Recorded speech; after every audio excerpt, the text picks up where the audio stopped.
ജോലിക്ക് പോകുമ്പോൾ ഏട്ടനാണ് എൻ്റെ ഇന്റർവ്യൂ എടുക്കുന്നത്. അങ്ങനെയാണ് ഞങ്ങൾ ആദ്യമായിട്ട് കണ്ടുമുട്ടുന്നത്. ഫോൺ വഴി കോൺടാക്ട് ആയിട്ട് ഇങ്ങനെ ഒരു വ്യക്തി ഉണ്ടെന്നൊക്കെ എനിക്ക് കുറേ കമന്റ് ഇടുന്നുണ്ട്. എന്തുകൊണ്ട് പുള്ളി ഒരു ചാനലിനും അല്ലെ ഞാൻ പറയുന്ന കള്ളത്തരമാണെന്നോ അല്ലെ ഒരു പരസ്പരം ഇല്ലാത്ത കാര്യങ്ങളൊക്കെ കണ്ടിട്ട് ഞാൻ കണ്ടിട്ടുണ്ട്. അവരുടെ ഒരു പുതിയ വീഡിയോ ഇന്നലെ കണ്ടിട്ടുണ്ടായിരുന്നു. ഇപ്പം കുറച്ച് 2-3 ദിവസമായിട്ട് അവരെ കുറിച്ചിട്ടുള്ള കാര്യങ്ങൾ പല റിയാക്ടിങ് ചാനലുകാരും എടുത്ത് റിയാക്ട് ചെയ്യുന്നത് കണ്ടിട്ടുണ്ടായിരുന്നു. ബ്രോ അങ്ങനെ ഒന്ന് റിയാക്ട് ചെയ്തത് കണ്ടുകൊണ്ടാണ് ഞാനിതിപ്പം ഒരു മറുപടി. കല്യാണം കഴിക്കേണ്ട എന്നിവർ തന്നെയാണ് ആവശ്യപ്പെട്ടത് അയാളോട് എന്നിവർ പറയുന്നുണ്ട്. ഒരു പെണ്ണും സ്നേഹിച്ച ആളിനെ കല്യാണം കഴിക്കാൻ തയ്യാറാവുമ്പോൾ അത് ലീഗലി കല്യാണം.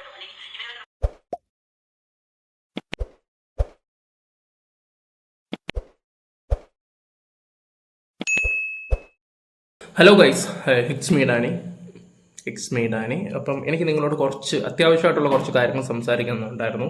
ദീപ്തി സീതത്തോട് സംബന്ധമായിട്ടുള്ള വിഷയം ഞാൻ ഇന്നലെ സംസാരിച്ചിട്ടുണ്ടായിരുന്നു. ഒരു 10-35 മിനിറ്റിന്റെ വീഡിയോ ആയിരുന്നു. അതിന്റെ തമ്പ്ലൈൻ കുറച്ച് ആൾക്കാർക്ക് ഇത് അങ്ങോട്ട് മനസ്സിലായിട്ടില്ലായിരുന്നു. മിസ്ലീഡിങ് തമ്പ്ലൈൻ തന്നെയായിരുന്നു ഞാൻ അടിച്ചു വെച്ചിട്ടുള്ളത്. അങ്ങനെ ഒരു പെങ്ങളെ ഇല്ല. അത് സാമാന്യ ബോധമുള്ളവർക്ക് മനസ്സിലാവുന്ന ഒരു കാര്യം തന്നെയാണ്. ആ വീഡിയോ ഫുള്ളായിട്ട് കണ്ടവർക്ക് അറിയാം. അതൊരു ഒരു സബ്സ്ക്രൈബർ പറയുന്ന ഒരു വോയിസും കാര്യങ്ങളുമാണ്. ഓക്കെ, ഇന്ന് എന്നെ ഒരു വ്യക്തി വൈകിട്ട് കോണ്ടാക്ട് ചെയ്യാൻ ശ്രമിച്ചിട്ടുണ്ടായിരുന്നു. ഈ പറയുന്ന ഒരു ആളുടെ ദീപ്തി ചേച്ചിയുടെ ഒരു ബന്ധുവാണോ കസിനാണോ എന്നൊക്കെ പറയുന്ന ഒരാളാണ്. ഓക്കെ, അദ്ദേഹത്തിന് എന്തോ സംസാരിക്കണമോ എന്നൊക്കെ പറയുകയൊക്കെ ചെയ്തിട്ടുണ്ടായിരുന്നു. ഓക്കെ, ഞാൻ ജസ്റ്റ് ഒന്ന് സംസാരിച്ചെല്ലാം കഴിഞ്ഞതിന് ശേഷം എന്താ പറയണ്ടേ, എനിക്കിപ്പോൾ ഈ ഒരു വീഡിയോ ചെയ്യാതിരിക്കായിരുന്നു. പക്ഷേ എനിക്ക് ഈ വീഡിയോ ചെയ്തേ പറ്റത്തുള്ളൂ. അല്ലെങ്കിൽ ഡാനി സത്യൻ എന്ന് പറഞ്ഞൊരു വ്യക്തി നട്ടലില്ലാത്തവനാണെന്ന് വിചാരിക്കും. അതിനൊരു റീസൺ ഉണ്ട്. പണ്ട് ബിഗ് ബോസ് നടന്ന സമയത്ത് എനിക്കൊരു കോൺട്രവേഴ്സി ഉണ്ടായിട്ടുണ്ടായിരുന്നു. ഭയങ്കര ഒരു വിഷയം നടന്നിട്ടുണ്ടായിരുന്നു. ഭയങ്കര വിഷയം എന്ന് വെച്ചാൽ ഭയങ്കര വിഷയം. ആ സമയത്ത് എല്ലാവർക്കും അറിയാം, ഞാൻ ഏറിപ്പോയൊരു സമയമാണ്. അറിയാം, പ്രമുഖനായ ഒരു യൂട്യൂബറും പിന്നെ ആ ഷോയ്ക്കകത്തുനിന്ന് ഇടയ്ക്കുനിന്ന് ഇറങ്ങി വെച്ചൊരു വ്യക്തിയും കൂടെ എനിക്കിട്ട് ഒരു താങ്ങിയായിരുന്നു. ഞാൻ ആ വ്യക്തിക്കെതിരെ ഒരു വീഡിയോ ചെയ്തു. ആ വ്യക്തി എൻ്റെ വീട്ടിൽ വന്നായിരുന്നു. നമ്മുടെ അടുത്ത് സംസാരിച്ചു, മാന്യമായിട്ട് സംസാരിച്ചു.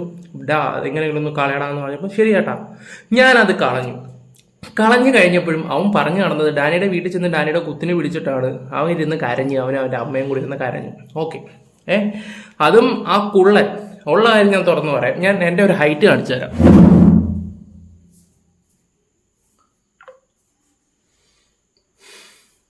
എൻ്റെ ഇത്രേ കാണത്തുള്ളൂ, ഇത്രയില്ല. ആ പുള്ളിക്കാരൻ എൻ്റെ കുത്തിന് കയറി പിടിച്ചു. എൻ്റെ കുത്തിന് കയറി അവൻ പിടിക്കണമെങ്കിൽ അവൻ ആദ്യം കസാര കയറണം. കസാര കയറിയിട്ട് വേണം അവൻ എൻ്റെ കുത്തിനെ പിടിക്കാൻ നിൽക്കണ്ടേ.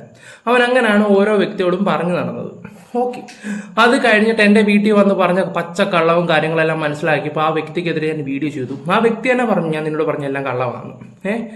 അതുപോലെ തന്നെ എന്താ പറയണ്ടേ, ഒരു യൂട്യൂബർ പ്രമുഖനായ ഇപ്പം ഈ പറയുന്ന ദീപ്തി ചേച്ചിക്ക് വേണ്ടി നീതി പിടിച്ചു കൊടുക്കാൻ വേണ്ടി ഒരു വ്യക്തി അന്നും ഇറങ്ങി തിരിച്ചിട്ടുണ്ടായിരുന്നു.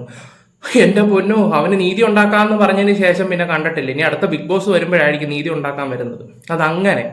അങ്ങനെ ഒരുത്തൻ ചുമ്മാ വായിട്ടടിക്കാൻ വേണ്ടി മാത്രം നടക്കുന്ന ഒരു വ്യക്തി. ഇത് ഡാനി സത്യൻ ഈ ഒരു വിഷയത്തിനെ കുറിച്ച് സംസാരിച്ചു. ഡാനി സത്യൻ ഈ ഒരു വിഷയത്തിനെ കുറിച്ച് സംസാരിച്ചതാണ് വിഷയമായത്. ഇപ്പം അദ്ദേഹത്തിന്റെ ഉച്ചയ്ക്കത്തെ ഒരു വീഡിയോ 18 മിനിറ്റിന്റെ കോളം കണ്ടൊക്കെ ചെയ്തതിന് ശേഷം ഉച്ചയ്ക്കത്തെ ഒരു വീഡിയോ അദ്ദേഹം ഇട്ടിട്ടുണ്ടായിരുന്നു. ഇട്ടതിന് ശേഷം അദ്ദേഹം കുറച്ച് കാര്യങ്ങളൊക്കെ പറയുന്നുണ്ട്. എല്ലാവർക്കും പണി വരുന്നുണ്ട്, അങ്ങനെയാണ് മറ്റാണ്, പണിയോ മറ്റേതോ മറിച്ചതോ എന്ത് വേണമെങ്കിലും എന്ത് പുല്ല് വേണമെങ്കിലും ആയിക്കോട്ടെ, ചെയ്യുന്ന ഒരു വിഷയമായിട്ടുള്ളൊരു കാര്യമല്ല ഇവിടെ. ഇരുന്ന് പറയുന്ന ഒരുത്തിന് യോഗ്യത ഉണ്ടോ എന്നാണ് ഞാൻ ചോദിക്കുന്നത്. പല കാര്യത്തിലും ഒരു കാര്യത്തിനും യോഗ്യതയില്ല. പലവർക്കും നീതി ഉണ്ടാക്കാമെന്ന് പറഞ്ഞിട്ട് നമ്മൾ കണ്ടിട്ടില്ല. പിന്നെ എന്തെങ്കിലും ഒരു സോഷ്യൽ റെലവൻ്റ് ആയിട്ടുള്ള ഒരു കാര്യങ്ങൾ നിങ്ങൾ സംസാരിക്കാറുണ്ടോ? ഇല്ല. ഇതുപോലെ ഫാമിലി വ്ളോഗ് അതും ഇതിൻ്റെയൊക്കെ കാര്യങ്ങളൊക്കെ വന്ന് ബബ്ബെ അടിച്ചിട്ട് അങ്ങ് പോവാതല്ലേ കൊണ്ട് നിങ്ങളെ കൊണ്ട് എന്തെങ്കിലും പറ്റിയിട്ടുണ്ടോ? ഒന്നും പറ്റിയിട്ടില്ല, ഒരു ചുക്കും പറ്റിയിട്ടില്ല. വെറുതെ വന്നിട്ട് ഇങ്ങനെ ഓരോ കാര്യങ്ങൾ പറയുന്നു. വിളിച്ചിട്ട് കേസ് കൊടുക്ക്, അല്ലെങ്കിൽ സൈബർ സെല്ലിന് ഇത് കൊടു. അതിന് മാത്രം എന്തെങ്കിലും സംഭവിച്ചിട്ടുണ്ടോ? ഇവിടെ മോശമായിട്ട് ആരെങ്കിലും എന്തെങ്കിലും പറഞ്ഞോ? വല്ലം പറഞ്ഞോ?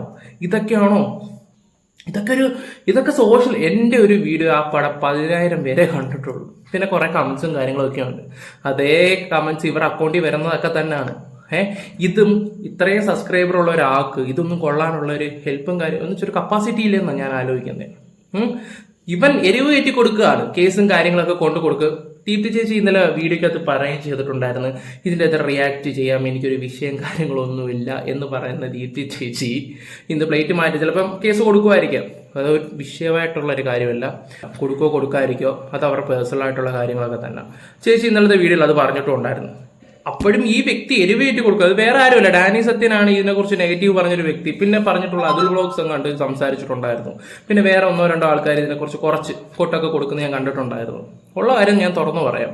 അത് വേറെ ഒന്നും കൊണ്ടൊന്നുമല്ല. കാരണം ഓരോരുത്തർക്ക് കണ്ട് വരുമ്പോൾ മനസ്സിലാക്കാൻ പറ്റും. ഓരോരുത്തരും വഹിക്കുന്ന വോയിസും കാര്യങ്ങളൊക്കെ ഒന്ന് കാണണം. എൻ്റെ അടുത്ത് കുറച്ച് പേര് വോയിസ് അയച്ചിട്ടുണ്ട്.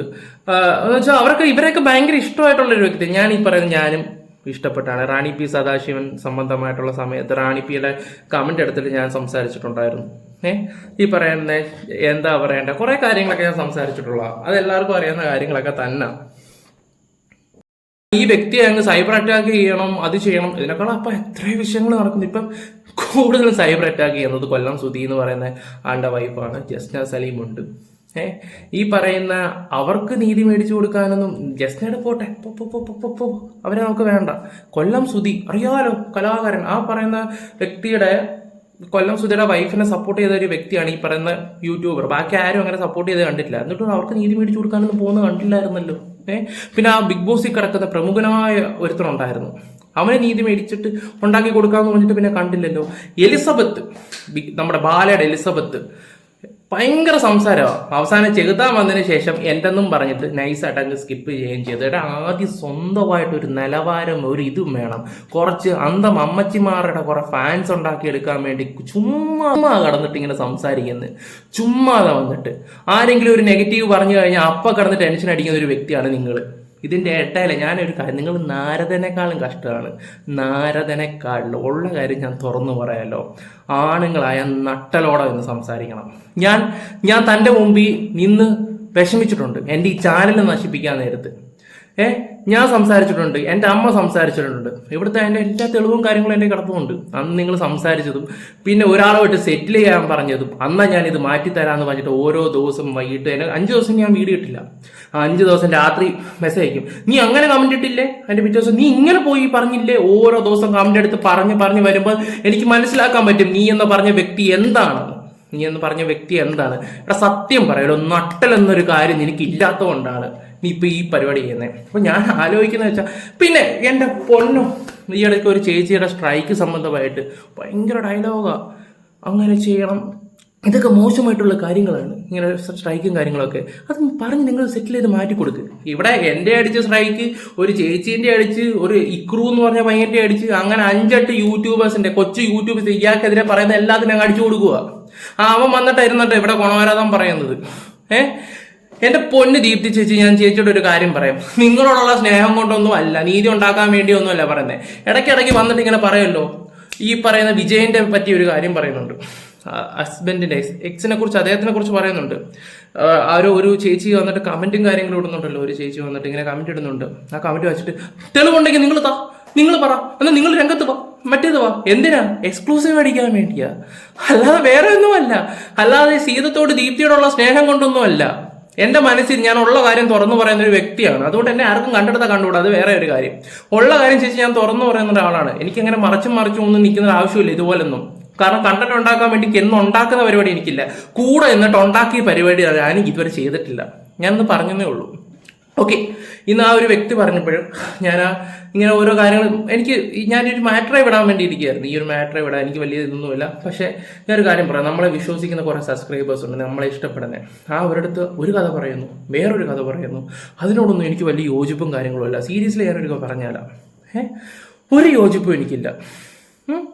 ഉള്ള കാര്യം ഞാൻ തുറന്നു പറയല്ല. എനിക്ക് ഭയങ്കര ഇഷ്ടമായിരുന്നു, നിങ്ങളുടെ വീഡിയോസും കാര്യങ്ങളൊക്കെ ഇഷ്ടമാണ്. ഓരോ ദിവസം ഓരോ വരുമ്പോൾ എല്ലാവരും പറയുന്നുണ്ട് ചേച്ചി, എല്ലാവരും പറയുന്നുണ്ട്. അതുകൊണ്ടാണ് ഞാനിങ്ങനെ പറയുന്നേ. അല്ല നിങ്ങളോടുള്ള വൈരാഗ്യം മൂത്തോ എനിക്ക് റീച്ച് ഉണ്ടാക്കാനോ വേണ്ടിയൊന്നും അല്ല. റീച്ച് കിട്ടുമായിരിക്കാം. ഇപ്പൊ ഇത്രയും സബ്സ്ക്രൈബർ ഉള്ള ഒരാളെ വിമർശിച്ചാൽ കിട്ടുമായിരിക്കും. പക്ഷെ ഞാൻ പറയുന്നത്, ഞാൻ എൻ്റെ മനസ്സിൽ തൊട്ടുള്ള കാര്യങ്ങളൊക്കെ ഞാൻ പറയുന്നത്. എനിക്ക് തോന്നുന്ന കാര്യങ്ങളല്ല പറയുന്നത്. ഇപ്പൊ എനിക്ക് മാത്രമല്ല, ഇത് പല ആൾക്കാർക്കും തോന്നുന്നുണ്ട്. ഇത് ഇത്രയും ദേഷ്യം വരാനുള്ള കാര്യം വെച്ചാൽ ഇതുപോലുള്ള ഒരുത്തനെ എന്താ പറയട്ടെ, ഇവന്റെ താഴെ പോയി കമന്റ് ഇടുന്നു, അതൊന്നും എനിക്ക് വിഷം. ഈ നിലവാരമില്ലാത്ത ഒരുത്തനാണ് നിങ്ങൾക്ക് സപ്പോർട്ട് ചെയ്യുന്നതെന്ന് ഓർക്കുമ്പോഴാണ് എനിക്ക് ഏറ്റവും കൂടുതൽ സങ്കടം. ഇപ്പൊ എനിക്കെതിരെ ഒരു വീഡിയോ അടിച്ച് എന്ത് കൊണ്ടുവന്നാലും പറഞ്ഞാലും എനിക്ക് ഒറ്റ ഒരു കാര്യം പറഞ്ഞാൽ മതി, ഒറ്റ ഒരു കാര്യം കാണിച്ചു തന്നാൽ മതി. ആ ഒരു കാര്യം എൻ്റെ കിടപ്പുണ്ട്. അത് ഞാൻ കാണിക്കാത്ത എന്താണെന്ന് വെച്ചാൽ അപ്പം മനസ്സിലാക്കാൻ പറ്റും.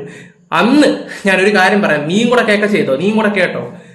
എന്നെ വിളിച്ച സമയത്ത് ഞാൻ കോളിൽ ലൈവ് കാണിച്ചിട്ടുണ്ടായിരുന്നു, ഡാനി ഇന്ന വ്യക്തി ഒന്ന് വിളിക്ക് സെറ്റിലാവാമെന്ന്.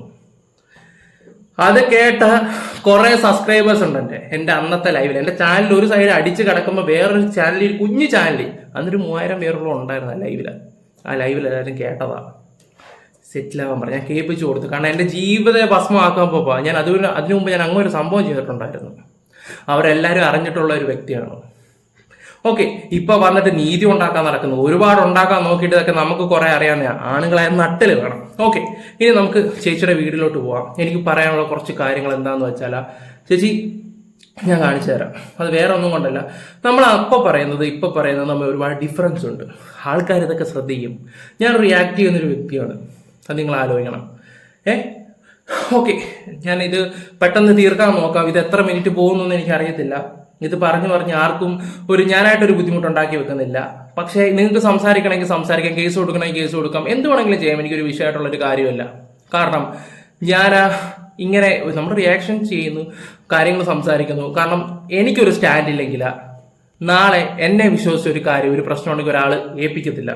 കാരണം ഞാൻ എൻ്റെ ഒരു കാര്യം വിശ്വാസത്തോടൊരു കാര്യം ചെയ്താൽ ഞാൻ അത് 100% നിറവേറ്റുന്നൊരു വ്യക്തിയാണ്. പറഞ്ഞ മനസ്സിലായോ? 100%. ഒരു കാര്യം ഞാൻ നമ്പാൻ ചേച്ചി, ഒരു കാര്യം ഞാൻ സത്യസന്ധതയോടെ പറയാം, ഇതുപോലുള്ളതിനൊന്നും നമ്പരുത്. എത്ര അവന്റെ സബ്സ്ക്രൈബ് കണ്ടിട്ട് കാര്യമില്ല. ഒരാളെങ്കിൽ 1 സബ്സ്ക്രൈബർ, അല്ലെങ്കിൽ 10 സബ്സ്ക്രൈബർ, 20 ജെനുവൻ ആണെങ്കിൽ അവരെ നമ്പാം. പക്ഷെ ഇതങ്ങനല്ല. ഇത് വായ്ത്തള അടിക്കാൻ മാത്രമേ കൊള്ളത്തുള്ളൂ. അതെനിക്ക് പല കാര്യത്തിലും മനസ്സിലായിട്ടില്ല. അതുകൊണ്ടാണ് ഞാൻ അനുഭവിച്ചിട്ടുണ്ട്, പീഡനം അനുഭവിച്ചിട്ടുണ്ട്, ഡാനി സത്യൻ അനുഭവിച്ചിട്ടുണ്ട്. പറഞ്ഞു മനസ്സിലായോ? അത്രയ്ക്ക് നൊന്താ ഞാൻ ഈ പറയുന്നത്. ആ ഒരു വിഷയത്തില്ല. ഞാനിപ്പോൾ ആ ഒരു ബ്രോ എന്നെ വിളിച്ച് സംസാരിച്ചതിന് ശേഷം ഞാനത് വേണ്ട, പക്ഷേ ഞാനത് പിന്മാറിയാലാ ഞാൻ പിന്നെ നട്ടലില്ലാത്തവരാകും. അതുകൊണ്ടാണ് ഞാൻ ഈ ഒരു വീഡിയോ ചെയ്യുന്നത് തന്നെ. ഓക്കെ, നമുക്ക് ചേച്ചിയുടെ വീഡിയോയിലോട്ടൊന്ന് പോവാം. നമുക്ക് പെട്ടെന്ന് ഇത് ചെയ്തങ്ങ് നിർത്താം. പിന്നെ എന്താ പറയുക, പേടിച്ചിട്ടല്ല, ഒരിക്കലും അല്ല, ഞാൻ ഇവിടെ വിടും. പക്ഷെ പിന്നെയും ചൊറിഞ്ഞോണ്ട് വരുവാണെങ്കിൽ ഞാൻ പിന്നെയും വരും. അത് പേര് പറയാതെ എനിക്ക് എവിടെ വേണമെങ്കിലും പറയാം. പിന്നെ ഒരു കാര്യം ഞാൻ തുറന്നു പറയാം, ഞാൻ ഇത്രയും സംസാരിച്ചത് ദീപ്തി ചേച്ചിയോ പിന്നെ കുഞ്ഞാവ ചേട്ടനെയോ ഇവരാരെയുമല്ല. ഞാനിപ്പോൾ പേര് പറയാതെ ഒരു പ്രമുഖനായ ഒരുത്തം വന്നിട്ട് വലിയ ഡയലോഗ് അടിച്ചില്ലേ, ആ വ്യക്തിയെക്കുറിച്ച് ഞാൻ പറഞ്ഞത്. അവൻ്റെ പേര് പറയാതെ തന്നെ എല്ലാവർക്കും അറിയാം ആരാന്ന്. കാരണം ഒരു നിലവാരമില്ലാത്ത ഒരുത്തനാണ്. ഞാൻ കൂടുതലൊന്നും പറയുന്നില്ല. ഓക്കെ, എന്നാലും നമുക്ക് ചേച്ചിയുടെ ആ വീഡിയോയിലോട്ടൊക്കെ ഒന്ന് പോവാം. ജോലിക്ക് പോകുമ്പോൾ ഏട്ടനാണ് എൻ്റെ ഇന്റർവ്യൂ എടുക്കുന്നത്. അങ്ങനെയാണ് ഞങ്ങൾ ആദ്യമായിട്ട് കണ്ടുമുട്ടുന്നത്. ഫോൺ വഴി കോൺടാക്ട് ഉണ്ട്, ഇങ്ങനെ ഒരു വ്യക്തി ഉണ്ടെന്നൊക്കെ എനിക്കറിയായിരുന്നു. പക്ഷെ ഞാൻ ആദ്യമായിട്ട് കാണുന്നത് എൻ്റെ ഫസ്റ്റ് ഇന്റർവ്യൂവിലാണ്. ഞാൻ നിങ്ങളടുത്ത് പറഞ്ഞിട്ടില്ലേ, ഇന്റർവ്യൂ എന്ന് പറയുന്നത് എനിക്കൊരു ഹരമാണ്. അതിന്റെ അഹങ്കാരം അല്ലേ. എത്ര വലിയ പാനലിന് മുന്നിൽ ഇരുന്നാലും എത്ര വലിയ പ്രശ്നങ്ങളാന്ന് പറഞ്ഞാലും ഇന്റർവ്യൂ അത് ഞാൻ പൊളിച്ചെടുക്കും. അന്ന് എൻ്റെ ദിവസമായിരിക്കും. അപ്പൊ അങ്ങനെ ആ ഒരു ഇന്റർവ്യൂ കഴിഞ്ഞു. അപ്പോയിന്റ് ചെയ്യുന്നത് ഏട്ടൻ ജോലി ചെയ്യുന്ന സ്കൂളിൽ തന്നെയായിരുന്നു. സ്ഥലം കാര്യമൊക്കെ അവിടെ കിടക്കട്ടെ, നമുക്ക് ഇനി പറയാമല്ലോ അല്ലേ, എന്തെങ്കിലും ബാക്കിയാണല്ലോ. അപ്പൊ അങ്ങനെ പരിചയപ്പെട്ടു. കുറച്ച് ദിവസം ഇങ്ങനെ നോർമലായിട്ട് പോയി. പുള്ളി പറയുന്ന ചില കാര്യങ്ങൾ എനിക്ക് ഒട്ടും അംഗീകരിക്കാൻ പറ്റത്തില്ല. കാരണം എനിക്ക് എൻ്റെതായ ചില പരിപാടികളൊക്കെ ഉണ്ടല്ലോ. പുള്ളി പഠിച്ച പണി നോക്കി ചില കാര്യങ്ങൾ എന്നെ അനുസരിപ്പിക്കാൻ. ഓക്കെ, അപ്പം ചേച്ചിയുടെ ഒരു പഴയ വീഡിയോ ആണ്. അപ്പൊ ഇന്നലത്തെ വീഡിയോയിലും ചേച്ചി ഈ കാര്യങ്ങളൊക്കെ പറഞ്ഞിട്ടുണ്ടായിരുന്നു. PG കഴിഞ്ഞിട്ടുള്ള കാര്യങ്ങളും റിലേഷന്റെ കാര്യങ്ങളൊക്കെ ജസ്റ്റ് ഞാൻ അതും കൂടെ ഒന്ന് വെച്ചുതരാം. അതായത് എൻ്റെ PG കഴിഞ്ഞ് ജോലിക്ക് എന്നെ ഇന്റർവ്യൂ ചെയ്തെടുക്കുന്നത് എൻ്റെ ആദ്യ ഭർത്താവ്, അതായത് വിജയ് എന്ന പേരുള്ള വ്യക്തിയാണ് ഇന്റർവ്യൂ ചെയ്തെടുക്കുന്നത്. 1-2 ഘട്ട ഇന്റർവ്യൂ ഉണ്ടായിരുന്നു. ഇന്റർവ്യൂ ചെയ്തെടുത്തു. പിന്നെ കുറെ നാളുകൾക്ക് ശേഷം ഞങ്ങൾ തമ്മിൽ റിലേഷനിലായി. അയാൾ തന്നെ നമ്മളോട് ഇഷ്ടം പറഞ്ഞു, ആലോചിച്ചു. അപ്പോൾ കാരണം ഞാൻ എന്നോട് ചോദിക്കുമ്പോൾ പറയുന്നതെല്ലാം സത്യസന്ധമായ കാര്യമാണ്. അപ്പം തിരിച്ച് എന്നോട് പറയുന്നതെല്ലാം സത്യമാണെന്ന് ഞാനും കരുതി. അത് നിങ്ങൾ ഇത്ര ചിന്തിച്ചാൽ മതി. ഒരു ഡിഗ്രി അല്ലെങ്കിൽ ഒരു PG കഴിഞ്ഞ ഒരു പെൺകുട്ടി അന്നേരത്തെ മെന്റാലിറ്റിയിൽ എന്താണോ ആ ഒരു എക്സൈറ്റ്മെന്റ്, ഒരു പ്രണയത്തിന്റെ എക്സൈറ്റ്മെന്റും കാര്യങ്ങളും എല്ലാം എനിക്കുണ്ട്. ഭയങ്കര എക്സൈറ്റഡ് ആയിരുന്നു. ജോലി ആ വഴിക്ക് നടക്കുന്നു, സ്നേഹബന്ധം ഈ വഴിക്ക് നടക്കുന്നു. എന്നോട് ചോദിക്കുമ്പോൾ ഞാൻ പറയുന്നതെല്ലാം സത്യസന്ധമായ കാര്യമാണല്ലോ. എന്റെ ലൈഫിൽ എന്തൊക്കെ നടന്നിട്ടുണ്ട്, എന്റെ വീട്ടിൽ ആരൊക്കെയുണ്ട്, നമ്മുടെ വീട്ടിലെ അവസ്ഥ എന്താണ്, എല്ലാം നമ്മൾ കൃത്യമായിട്ട് പറയുമ്പോൾ ഓക്കെ, നേരത്തെ പറഞ്ഞതും ഇപ്പോഴത്തെ ഞാൻ മാറി വെക്കും. അപ്പൊ നിങ്ങൾക്ക് കുറച്ചും കൂടെ കാര്യങ്ങൾ മനസ്സിലാവട്ടെ എന്ന് കരുതിയാ. ഞാൻ ഒരുപാട് കാര്യങ്ങൾ എടുത്തു വെച്ചിട്ടുണ്ടായിരുന്നു. പക്ഷെ ഞാൻ അതെല്ലാം മാറ്റി വെച്ച് നമ്മൾ ഇനി ഒരു വൈരാഗ്യപ്പുറത്ത് ചെയ്യാമെന്ന് വേണമെങ്കിൽ വിചാരിക്കും. ഞാൻ കുറച്ച്, അതായത് ഒരു കാര്യങ്ങൾ മാത്രം, ആ കല്യാണത്തിന്റെ കാര്യം മാത്രം ഒന്ന് ജസ്റ്റ് ഒന്ന് സംസാരിച്ച് മാത്രം പോകാമെന്ന് കരുതി. കാരണം വീഡിയോ കൂടുതൽ ബോറാക്കണ്ട. ഇതിൽ നമുക്ക് ബാക്കിയും കൂടെ കേൾക്കാം. എന്നെ ഫോഴ്സ് ചെയ്തൊരു കാര്യം നടക്കില്ല എന്ന് പുള്ളിക്ക് മനസ്സിലായി. പിന്നെ ഏതോ ഒരു സമയത്ത് പരസ്പരം ഞങ്ങൾ നോട്ട് ചെയ്യാൻ തുടങ്ങി. അപ്പോൾ എനിക്കൊരു കാര്യം തോന്നിയെന്ന് പറഞ്ഞാൽ, ആ ഒരു സ്കൂളിൽ ടീച്ചേഴ്സിൻ്റെ ഇടയിലായാലും കുട്ടികൾക്കിടയിലായാലും ഏട്ടന് ഒറ്റപ്പെട്ട് നിൽക്കുന്നൊരു അവസ്ഥയുണ്ടായിരുന്നു. അവസ്ഥയെന്ന് പറഞ്ഞാൽ വേറെ ഒന്നും കൊണ്ടല്ല, പുള്ളിയുടെ ജോലി സ്ട്രിക്റ്റ് ആയിട്ടിരിക്കുമ്പോൾ ഇപ്പോൾ ടീച്ചർമാരെല്ലാം കൂടെ നമ്മളൊരു ഗ്യാങ് കാണും, കുട്ടികളെല്ലാവരും ഉറപ്പോ ഈ കക്ഷി അടുക്കാൻ പ്രശ്നമുള്ളതാ അങ്ങനെ എഴുതില്ലേ. അപ്പോൾ എനിക്ക് ക്വസ്റ്റ്യൻ പേപ്പറിലാണെങ്കിൽ പോലും നമ്മുടെ ഓട് വൺ ഔട്ട് അല്ലെ കൂട്ടത്തിൽ ചേരാത്തത് മാറ്റി എഴുതാൻ പറയത്തില്ലേ. ഒരു പെയിന്റ് ഇപ്പോൾ കളറുള്ള ഒരു 2-3 ബിൽഡിംഗ്, അതിലൊന്നിന് പെയിന്റ് കുറവാണ്, അതിൽ ഏതാ വ്യത്യസ്തമായിരിക്കുന്നത് അത് മാറ്റി വെക്കാൻ പറയത്തില്ലേ. അതുപോലും മാറ്റി വെക്കുന്ന വിഷമമുള്ള ഒരു വ്യക്തിയാണ് ഞാൻ വേണമെങ്കിൽ പെയിന്റ് കൂടെ അടിച്ചു. അപ്പോൾ ഈ കൂട്ടത്തിൽ ഇങ്ങനെ ഓട് വൺ ഔട്ടായിട്ട് നിന്ന ആളാണ് ഏട്ടൻ. അപ്പോൾ എന്താ പതുക്കെ ഞാൻ അതിൻ്റെ കാരണം അന്വേഷിച്ചു, ഫാമിലി ബാക്ക്ഗ്രൗണ്ടും കാര്യങ്ങളും എല്ലാം അന്വേഷിച്ചു. അപ്പോൾ കുറച്ച് കാര്യങ്ങളുണ്ട്, അത് നമുക്ക് പേഴ്സണലാണ്. അതൊക്കെ അറിഞ്ഞു കഴിഞ്ഞപ്പോഴത്തേക്ക് എനിക്ക് കുറച്ച് തോന്നി അങ്ങനെ ഒറ്റപ്പെട്ട് നിൽക്കേണ്ട ആൾ. ഓക്കെ, ചേച്ചി പറഞ്ഞല്ലോ പേഴ്സണലായിട്ട് കുറച്ച് കാര്യങ്ങളൊക്കെ ഉണ്ട്. അങ്ങനെ ഒറ്റപ്പെട്ട് മാറി നിൽക്കേണ്ട ഒരു വ്യക്തിയല്ല. എന്താണ് ആ പേഴ്സണൽ കാര്യം? എന്താണ് ആ പേഴ്സണൽ കാര്യം? ആ സമയത്ത് ചേച്ചിക്ക് അറിയത്തില്ലായിരുന്നോ കല്യാണത്തിന്റെ കാര്യം? ഇപ്പൊ ചേച്ചി ഇങ്ങനെ പറയുന്ന കാര്യങ്ങളൊക്കെ ഒന്ന് ആലോചിച്ച് നോക്കേണ്ട ഒരു കാര്യമാണ്. അന്ന് പേഴ്സണൽ ആയിട്ടുള്ള കുറെ വിഷയങ്ങളും കാര്യങ്ങളും ഒക്കെ ഉണ്ട്. ആ വ്യക്തി ഇതൊന്നും തുറന്നു പറഞ്ഞിട്ടില്ല. ഇത്രയും വിശ്വാസത്തോടെ നിൽക്കുന്ന ഒരു വ്യക്തി, എനിക്ക് അങ്ങോട്ട് അതൊന്നും ചേച്ചി അങ്ങോട്ട് ആർക്കും അങ്ങോട്ട് അക്സെപ്റ്റ് ചെയ്യാൻ പറ്റാത്ത കുറെ കാര്യങ്ങളാണ്. ഇപ്പം അന്ന് തന്നെ Q&A പാർട്ട് 3 ഈ സംഭവങ്ങളും കാര്യങ്ങളൊക്കെ പറയുന്നത്. അതിനകത്ത് പല കാര്യങ്ങളും ഉണ്ട്. നമുക്ക് അന്ന് ആ ഒരു വീഡിയോ കണ്ട വ്യക്തിക്ക് ഇപ്പൊ ചേച്ചി ഈ സംസാരിക്കുമ്പോൾ നമുക്ക് പോലും ആലോചിച്ചു ദീപ്തി ചേച്ചി എന്താ ഇങ്ങനെ സംസാരിക്കുന്നതെന്ന്. അപ്പൊ അന്ന് പറഞ്ഞത് കള്ളവാന്നല്ലേ ആൾക്കാർ വിചാരിക്കൂ. പല കാര്യങ്ങളും അങ്ങനെയാണ്. അവിടെ നിന്നില്ല ഇവിടെ നിന്നില്ല എന്ന് സോഷ്യൽ മീഡിയ വന്നിട്ട് ഇതുപോലെയുള്ള കാര്യങ്ങൾ സംസാരിക്കുമ്പോൾ ഇത് കാണുന്ന ഒരു വ്യക്തി ആകുമ്പോൾ ഉറപ്പാണ് ചോദ്യം ചെയ്യും. ചില ആൾക്കാർ കമന്റ് ചെയ്യും, ഞങ്ങളെപ്പോലുള്ള ഒരു വീഡിയോ ചെയ്യും. പറഞ്ഞ് മനസ്സിലായോ? ഇങ്ങനെ വീഡിയോ ഒക്കെ ചെയ്യുമ്പോൾ നിങ്ങളെപ്പോലുള്ളവർ ഓക്കെ നിങ്ങൾക്ക് ഒരു ബുദ്ധിമുട്ടാകുമ്പോൾ കൊണ്ട് കേസ് കൊടുക്കും, നിങ്ങളെ മോശമായിട്ട് സംസാരിച്ചു, അത് ചെയ്തു, മറ്റേത് ചെയ്തു, മറിച്ചത് ചെയ്തു എന്നൊക്കെ പറയും. പിന്നെ എന്താ പറയട്ടെ, അല്ല ഗൈസ് ഇതുപോലുള്ള കുറെ എണ്ണം വന്നിട്ട് അങ്ങ് ഉണ്ടാക്കി കളയുന്ന രീതിയിലെ സംസാരവും അങ്ങ് കുത്തി ഉണ്ടാക്കുന്ന പോലെ. ഞാൻ ആ വ്യക്തിനെ കേട്ടോ പറഞ്ഞത്, കാരണം എനിക്ക് അത്രയ്ക്ക് നല്ല ചൊരുപ്പുണ്ട് അവനോട്. നല്ല കാലിബറാണ്, നല്ല തലമണ്ടയാണ്, ബുദ്ധിയും കുബുദ്ധിയും ഒരുമിച്ച് കിട്ടിയിരിക്കുന്ന ഒരു വ്യക്തിയാണ് ഏട്ടൻ. ബുദ്ധിയും ഒരേ ലെവലിൽ നിൽക്കുന്നതാണ്. അപ്പം അന്വേഷിച്ചു അപ്പോൾ ഇതിൽ ഏറ്റവും വലിയ സംഭവം എന്താണെന്ന് വെച്ചാൽ ഞങ്ങൾ സംസാരിക്കാൻ തുടങ്ങി. വേറെ അങ്ങനെ ഫോൺ വിളി അങ്ങനത്തെ കാര്യങ്ങളൊന്നുമല്ല, കോമൺ ആയിട്ട് ഇങ്ങനെ സംസാരിച്ചോണ്ടിരുന്നു. അങ്ങനെ ഒരു സുപ്രഭാതത്തിൽ ഏട്ടൻ അച്ചാച്ചിയെ വിളിച്ചിട്ട് വെച്ച് എന്നെ കെട്ടിച്ചു കൊടുക്കുന്നു. അങ്ങനെയായിരുന്നു തുടക്കം. അല്ലാണ്ട് എൻ്റെ അടുത്ത് വന്ന് ഐ ലവ് യു പറയുക അല്ലെ എന്നെ ഇഷ്ടമാണ് അങ്ങനെയുള്ള ചോദ്യങ്ങളോ കാര്യങ്ങളോ ഒന്നും ഉണ്ടായിട്ടില്ലായിരുന്നു. വന്ന് അച്ഛനുമായിട്ട്, അതായത് അച്ചാച്ചനോട് വന്ന് ചോദിച്ചു കെട്ടിച്ചു കൊടുക്കുമോ പറയുന്നതാണ് പറയുന്നത് അച്ഛൻ. അപ്പൊ പിന്നെ ഈ വീഡിയോക്കകത്ത് അവർ പറയുന്നുണ്ട് ഞങ്ങൾ അന്ന് ഫാമിലി, ആ ചേട്ടന്റെ ഫാമിലി, എന്റെ ഫാമിലി എല്ലാവരും കൂടെ കല്യാണം കഴിച്ചു എന്ന് പറയുന്നു. ഒരു ഫോട്ടോ എടുത്തിട്ടുള്ളെന്നും പറയുന്നു. പക്ഷേ ദീപ്തി ചേച്ചിയുടെ കഴിഞ്ഞ വീഡിയോ വന്നിട്ട് പറയുന്നു ഞാൻ കല്യാണം കഴിച്ചിട്ടില്ല എന്നുള്ള രീതിയിലാണ്. രജിസ്റ്റർ ചെയ്ത് കാണത്തില്ലായിരിക്കാം ചിലപ്പം. ഞാൻ ആലോചിക്കുന്നു അതൊക്കെ എന്ത് കല്യാണമാണ്. നമ്മൾ മനസ്സറിഞ്ഞ ഒരു വ്യക്തി, ചേച്ചി പറയല്ലോ ഇത്രയും നല്ലൊരു തലയുള്ള ഒരാളെ കളയാൻ പറ്റില്ലെന്ന്. അങ്ങനെയുള്ള ഒരാളെ ലിവിങ് റിലേഷൻഷിപ്പാണോ നോക്കുന്നത്, താലി കെട്ടിക്കൂടെയാണോ നിൽക്കുന്നത്? അതൊരു ചോദ്യചിഹ്നമല്ല ചേച്ചി. ഇങ്ങനെയൊക്കെ പറയുമ്പം ചേച്ചി ആത്മാർത്ഥമായിട്ട് സ്നേഹിക്കുന്നവർക്ക്, ആത്മാർത്ഥമായിട്ട് ഒരു വ്യക്തിനെ സ്നേഹിക്കുന്നവർക്ക് അക്സെപ്റ്റ് ചെയ്യാൻ പറ്റില്ല. ആർക്കും അങ്ങോട്ട് ഇത് കേൾക്കുന്നവനാണെങ്കിൽ ഇത് എന്താ സംഭവം? അപ്പം ഞാൻ ആലോചിക്കുന്നു നിങ്ങളൊക്കെ ഏത് കാലത്താ ജീവിക്കുന്നത്? ഇത് നിങ്ങളുടെ 3K കിഡ്സിന്റെ ഒരു ഇതാണോ? ആലോചിക്കും. അവരൊക്കെ ഇങ്ങനെ ചിന്തിച്ചു കൂട്ടത്തുള്ളൂ. ഇപ്പൊ 2K ആയിട്ടുള്ളൂ, ഞാൻ അങ്ങ് പറഞ്ഞതേ ഉള്ളൂ. ഓക്കെ, നമുക്ക് ബാക്കിയും കൂടെ പറയാം. ഒരു സമയത്തൊന്നും അങ്ങനെയൊന്നും ഇല്ലായിരുന്നു. ചേച്ചിയുടെ അടുത്ത് ചോദിച്ചു. ചേച്ചി പറഞ്ഞ് വീട്ടുകാരെന്താന്ന് വെച്ചാൽ നിങ്ങൾക്ക് എങ്ങനെയാണോ നിങ്ങളുടെ ആ ഒരു ഞങ്ങൾ ഇന്റർകാസ്റ്റാണ്, ഏട്ടൻ ക്രിസ്ത്യനാണ്, ഞാൻ ഹിന്ദുവാണ്, ബൈ ബർത്ത് ജീവിക്കുന്നത് മനുഷ്യനായിട്ടാണ്. നമുക്കതിൻ്റെ ഒന്നും ജാതിയുടെ മതത്തിൻ്റെ ഒന്നും ആവശ്യം ഇതുവരെ വന്നിട്ടില്ല, സമുദായങ്ങളോ അങ്ങനെയൊന്നും വന്നിട്ടില്ല. ആ ഒരു ടോപ്പിക്കിലോട്ട് നമുക്ക് പോകണം. അപ്പോൾ വർഷങ്ങൾ കടന്നുപോയി. അപ്പോൾ എനിക്കൊരൊറ്റ വാശി ഉണ്ടായിരുന്നു, കല്യാണം എന്നുള്ളത് എൻ്റെ വീട്ടുകാർ, കെട്ടാൻ പോകുന്ന പയ്യൻ്റെ വീട്ടുകാർ, ഈ ഇത്ര ആൾക്കാരറിഞ്ഞത് ചെറിയൊരു താലി കെട്ടുന്ന ചടങ്ങ്, ഇതിനപ്പുറത്തേക്കൊരു കല്യാണം ഞാൻ സമ്മതിക്കത്തില്ലായിരുന്നു. കാരണം അടുത്ത് പിന്നാലെ വരുന്ന തലമുറയ്ക്ക് അതൊരു നമ്മൾ ആദ്യം സ്റ്റാർട്ടിങ് ട്രബിൾ എന്ന് പറയത്തില്ലേ, ഇങ്ങനെ ഞാനൊന്ന് ചെയ്തു വെച്ചാൽ ചെയ്യാൻ ഒരുപാട് പേര് കാണും പിന്നാലെ, പക്ഷെ തുടക്കം ഇടാനാണ് എല്ലാവർക്കും ബുദ്ധിമുട്ട്. അങ്ങനെ ചില ക്ലാഷുകൾ ഞാനും അച്ചാച്ചിയോട് ആ ഒരു കാര്യത്തിൽ മാത്രമേ തർക്കം ഉണ്ടായിട്ടുള്ളൂ. അച്ചാച്ചി കുറച്ചും കൂടെ നല്ല രീതിയിൽ നടത്തി എല്ലാവരും വിളിക്കണം, ആ ഒരു ഇതുണ്ടായിരുന്നു. എനിക്കത് ഒട്ടും അംഗീകരിക്കാൻ പറ്റത്തില്ലായിരുന്നു. 4 പേരെ കാണിക്കാൻ വേണ്ടിയിട്ട് കടമെടുത്ത് ലോൺ എടുത്ത് പെണ്ണ് കെട്ടി എല്ലാം കഴിയും. അവസാനം ഒന്നീ നമ്മൾ തന്നെ വീട്ടണം, അല്ലെ വീട്ടുകാർ കിടന്ന് ലാസ്റ്റ് വരെ കിടന്ന് ഭിക്ഷ വരയ്ക്കുന്നത് നമ്മൾ കണ്ടുകൊണ്ടിരിക്കണം. അതുകൊണ്ട് ആ ഒരു പരിപാടിയെ നമ്മൾക്ക് പിന്നെ അതിനിടയ്ക്കൊക്കെ ഒരുപാട് കാര്യങ്ങളും സംഭവങ്ങളും ഒക്കെ ഉണ്ട്. അതൊന്നും അത്ര വലിയ മറ്റൊരാളോട് പറയണമെന്ന് തോന്നുന്ന കാര്യങ്ങളൊന്നും അല്ലാത്തത് കൊണ്ട് അത് ഞാൻ പറയുന്നില്ല. നമ്മുടെ ഇടയ്ക്കുള്ള എന്തെങ്കിലും ഒരു നമ്മൾ തമ്മിലുള്ള സംഭാഷണങ്ങൾക്കിടയിൽ ഞാനത് പറഞ്ഞോളൂ. ഇപ്പോൾ അമ്മൂൻ്റെ അടുത്താണ് ഞാൻ വർത്താനം പറയുന്ന കൂട്ടത്തിൽ ചിലത് ഓർമ്മ വരുമ്പോൾ അത് അപ്പോഴൊന്ന് പറയും. അതുപോലെ നിങ്ങളോട് ഞാൻ സംസാരിച്ചുകൊണ്ടിരിക്കുകയല്ലേ എപ്പോഴും. അപ്പോൾ അത് നമ്മൾ പറഞ്ഞോളൂ, അത് പറഞ്ഞോളാം അല്ലേ. അങ്ങനെ കല്യാണമൊക്കെ കഴിഞ്ഞു. കല്യാണം എന്ന് പറയുന്നത് ഞങ്ങളുടെ 2 കൂട്ടരുടെയും വീട്ടുകാർ മാത്രം ഉണ്ടായിരുന്നു. ഒരു ചെറിയ ചടങ്ങായിരുന്നു. ഒരു പന്തലില്ല, ഒരു സദ്യയില്ല, അങ്ങനെ ഒരു ഫോട്ടോഗ്രാഫർ ഇല്ല, ഒന്നുമില്ല. അങ്ങനെയുള്ളപ്പോഴാണ് നിങ്ങൾ ചോദിക്കുന്നത് കല്യാണ ഫോട്ടോ കാണിയില്ല, ആൽബം കാണില്ല. ഞങ്ങൾ വീട്ടുകാരെല്ലാം കൂടെ നിൽക്കുന്ന ഒരു ഫോട്ടോ, അത്രേ ഉള്ളൂ കല്യാണത്തിൻ്റെ. അല്ലാണ്ട് പിന്നെ വേണമെങ്കിൽ ഇപ്പോൾ പലരും ചെയ്യുന്ന പോലെ റീക്രിയേറ്റ് ചെയ്യാറില്ലേ, ലക്ഷങ്ങൾ മുടക്കി കല്യാണത്തിന്റെ റീക്രിയേറ്റ് ചെയ്ത് ആഡംബരമായിട്ടുള്ളത് താല്പര്യം തോന്നുന്നില്ല. എന്തായാലും ചേച്ചി ഇപ്പൊ കെട്ടിയ കല്യാണം നല്ല ആഡംബരത്തോടെ തന്നെയാണ് ജീവിക്കുകയൊക്കെ ചെയ്യുന്നത്, മീൻസ് നടത്തുകയൊക്കെ ചെയ്തത്. അത് നമ്മളെല്ലാം അതിനെക്കുറിച്ച് സംസാരിക്കുക. അന്ന് ആ സമയത്ത് റാണി പി സദാശിവന്റെ കമന്റ് ആയിരുന്നു എല്ലാവരും വെയിറ്റ് ചെയ്തുകൊണ്ടിരുന്നത്. ഓക്കെ, അതിലോട്ടൊന്നും ഞാൻ കൂടുതലൊന്നും പറയുന്നില്ല. ഓക്കെ, ചിലപ്പോൾ ഓരോ വ്യക്തിയുടെയാണ്, എപ്പോൾ വേണമെങ്കിലും മനസ്സ് മാറാം.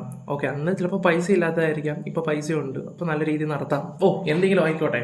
പിന്നെ അച്ഛൻ കല്യാണം പിന്നെ ഒരു ഫോട്ടോ പോലും എടുത്തിട്ടില്ല, ഞാനും എൻ്റെ ചേട്ടൻ്റെ കുടുംബം മാത്രം. ഞാൻ ആലോചിച്ചത് എന്തുകൂടെ ഇത് ഒന്ന് രജിസ്റ്റർ പോലും ചെയ്തിട്ടില്ല. അപ്പോൾ ആ വീട്ടുകാർ അത്രയ്ക്ക് മെച്ചൂരിറ്റി ഇല്ലാത്ത ആൾക്കാരാണോ? പിന്നെ എന്തിനാണ് സത്യം ഞങ്ങളൊരു കല്യാണം നടന്നിട്ടുണ്ടോ? അതൊരു ചോദ്യചിഹ്നം തന്നെ ആയി പോവും ചേച്ചി. ചില ആൾക്കാർ ചോദിച്ചു പോവും അങ്ങനെ ഒരു കല്യാണം നടന്നിട്ടുണ്ടോ എന്ന് തന്നെ. കാരണം എനിക്ക് അങ്ങനെയൊക്കെ വരെ ഫീൽ ചെയ്യുന്നുണ്ട്. ഓക്കെ, ഞാൻ കൂടുതൽ സംസാരിച്ച് എൻ്റെ ഡൗട്ടുകളും പറയുമ്പോഴൊക്കെ ചിലർക്ക് പ്രഷർ ഉണ്ടാകും. ഞാനായിട്ട് ആർക്കും പ്രഷർ ഉണ്ടാക്കാനൊന്നും നിൽക്കുന്നൊന്നുമില്ല. ചേച്ചിയുടെ ലേറ്റസ്റ്റ് വീഡിയോയ്ക്കകത്ത് ചേച്ചി പറയുന്ന ഒരു കാര്യം ഞാനൊന്ന് വെച്ചുതരാം.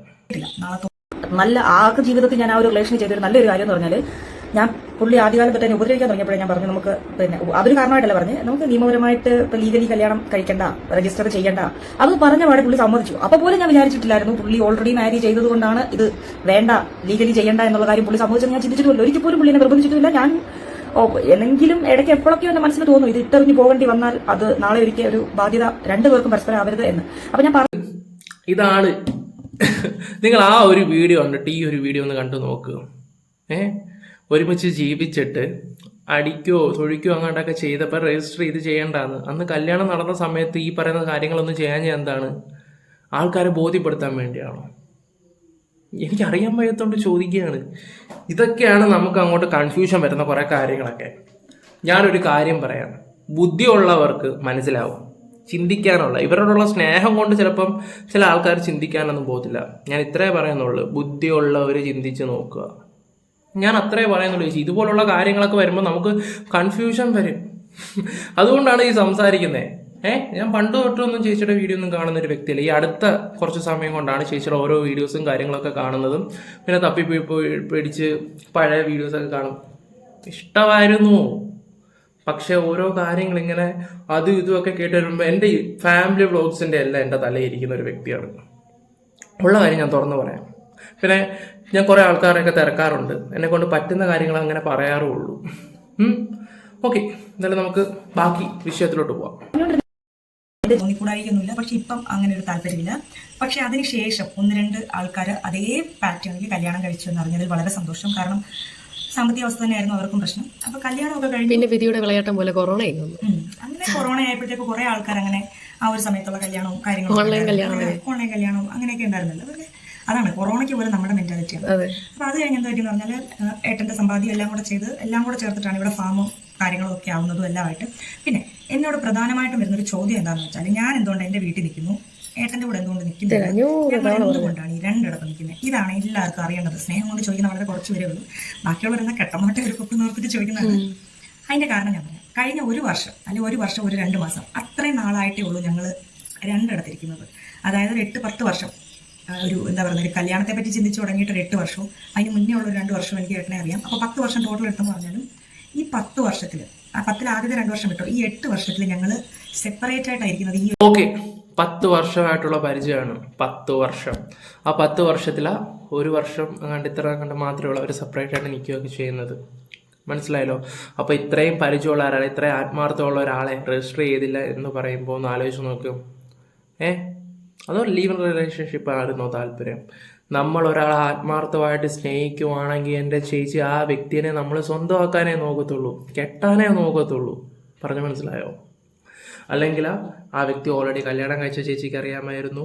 ഓക്കെ, അദ്ദേഹം ഇനി ഒരു താലി കെട്ടിക്കഴിഞ്ഞാൽ ചിലപ്പം അദ്ദേഹത്തിനൊരു പ്രശ്നം ഉണ്ടാവാം. ഓക്കെ, ഇപ്പം ഇത്രയും ഫേമായിട്ടുള്ള ചേച്ചിയെപ്പോലെ ഒരാളുടെ വീഡിയോയ്ക്കകത്ത് അദ്ദേഹം വന്ന് നിന്ന് കഴിഞ്ഞാൽ അദ്ദേഹം കെട്ടിയ ആദ്യ ഭാര്യയുടെ ഫാമിലീസ് ഇത് മൊത്തം അറിയും. ചിലപ്പം ആ ഫാമിലി ആർക്കും ഈ വിവരം അറിയത്തില്ലെങ്കിലോ, നിങ്ങൾക്ക് ഇങ്ങനെ ഒരു പെൺകുട്ടിയായിട്ട് റിലേഷൻ ആണെന്നുള്ള കാര്യങ്ങൾ അങ്ങനെയൊക്കെ ഒന്ന് ചിന്തിച്ചുകൂടെ?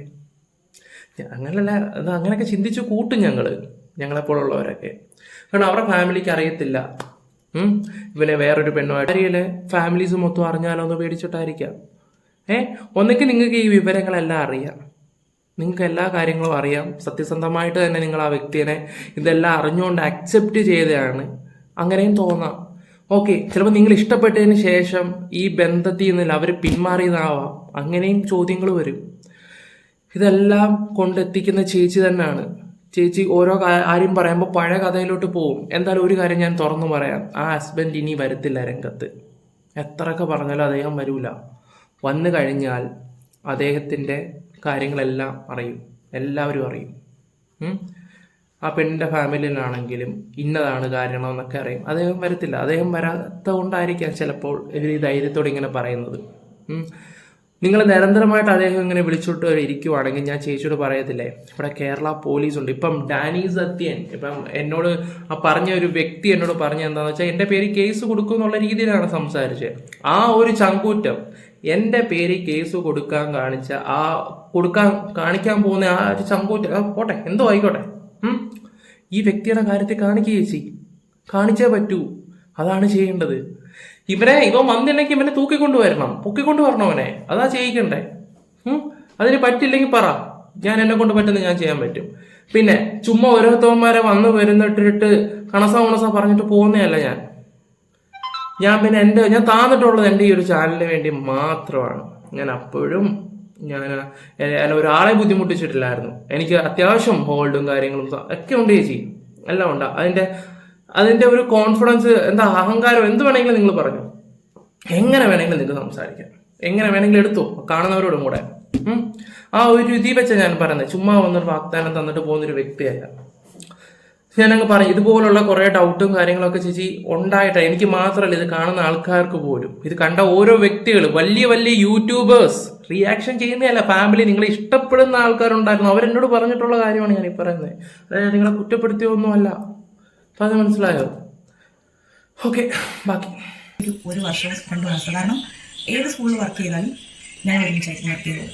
ഞാൻ ഇടയ്ക്ക് വലിയ സ്റ്റൈലിൽ ആ ജോലി ഇന്റർവ്യൂ എടുത്തിട്ട് ഞാൻ വേറെ വല്ല സ്കൂളിലും കയറും. 2 ദിവസം കഴിഞ്ഞാണ് അവിടെ അസംബ്ലിയിൽ പ്രിൻസിപ്പൾ ആരെല്ലാം അനൗൺസ് ചെയ്യും, നമുക്കൊരു പുതിയ ഫാക്കൽറ്റി ഉണ്ട്, അതായതാണ് കൊണ്ട് 2 വട്ടം വന്നത്. അത് എങ്ങനെ വരും? കാരണം പുള്ളിക്ക് ജോലി കിട്ടാൻ യാതൊരു ബുദ്ധിമുട്ടില്ല.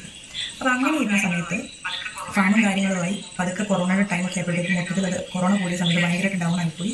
ഫിനാൻഷ്യലി നമുക്ക് ഒരുപാട് ബുദ്ധിമുട്ട് വന്നു. അതിലുപരി എനിക്കും ശാരീരിക അസ്വസ്ഥത ഉണ്ടായിരുന്നു, ഏട്ടന് ശാരീരികമായിട്ട് ചില പ്രശ്നങ്ങൾ വന്നു. മാനസികമായിട്ടുള്ള ടെൻഷൻ വേറെ, ഇതല്ലാണ്ട് ശാരീരികമായിട്ടുള്ളൊരു പ്രശ്നം വന്നു കഴിഞ്ഞപ്പോഴത്തേക്കുള്ള ഒരു ഓപ്ഷൻ എന്ന് പറഞ്ഞാൽ, ഒന്നുകിൽ ഞാൻ ട്രീറ്റ്മെൻറ്റ് കിട്ടുമ്പോൾ തിരുവനന്തപുരത്ത് തന്നെയാണ് കയ്യിലുണ്ടായിരുന്നൊക്കെ ഇൻവെസ്റ്റ് ചെയ്തിട്ടാണ് ഈ ഫാം ആക്കിയത്. അപ്പോൾ ഈ ഉണ്ടായിരുന്ന നമുക്കുള്ളൊരു ഓപ്ഷൻ എന്താണെന്ന് വെച്ചാൽ, വേണമെങ്കിൽ എനിക്ക് ചേട്ടൻ്റെ കൂടെ നിന്ന് കയ്യിലുള്ള പൈസയൊക്കെ തീരുന്ന 1 മാസമൊക്കെ നിന്നിട്ട് പിന്നെ വേണേൽ കുറച്ച് കാലം സെൻറ്റിമെൻ്റായി അങ്ങനെ ഇങ്ങനെയൊക്കെ ആ ഒരു സീൻ അങ്ങ് കണ്ടിന്യൂ ചെയ്യാറുണ്ട്. നരയിക്കാവുന്നതിന് അത്ര ഏട്ടൻ നരയിക്കേണ്ടി വന്നിട്ടുണ്ടായിരുന്നു.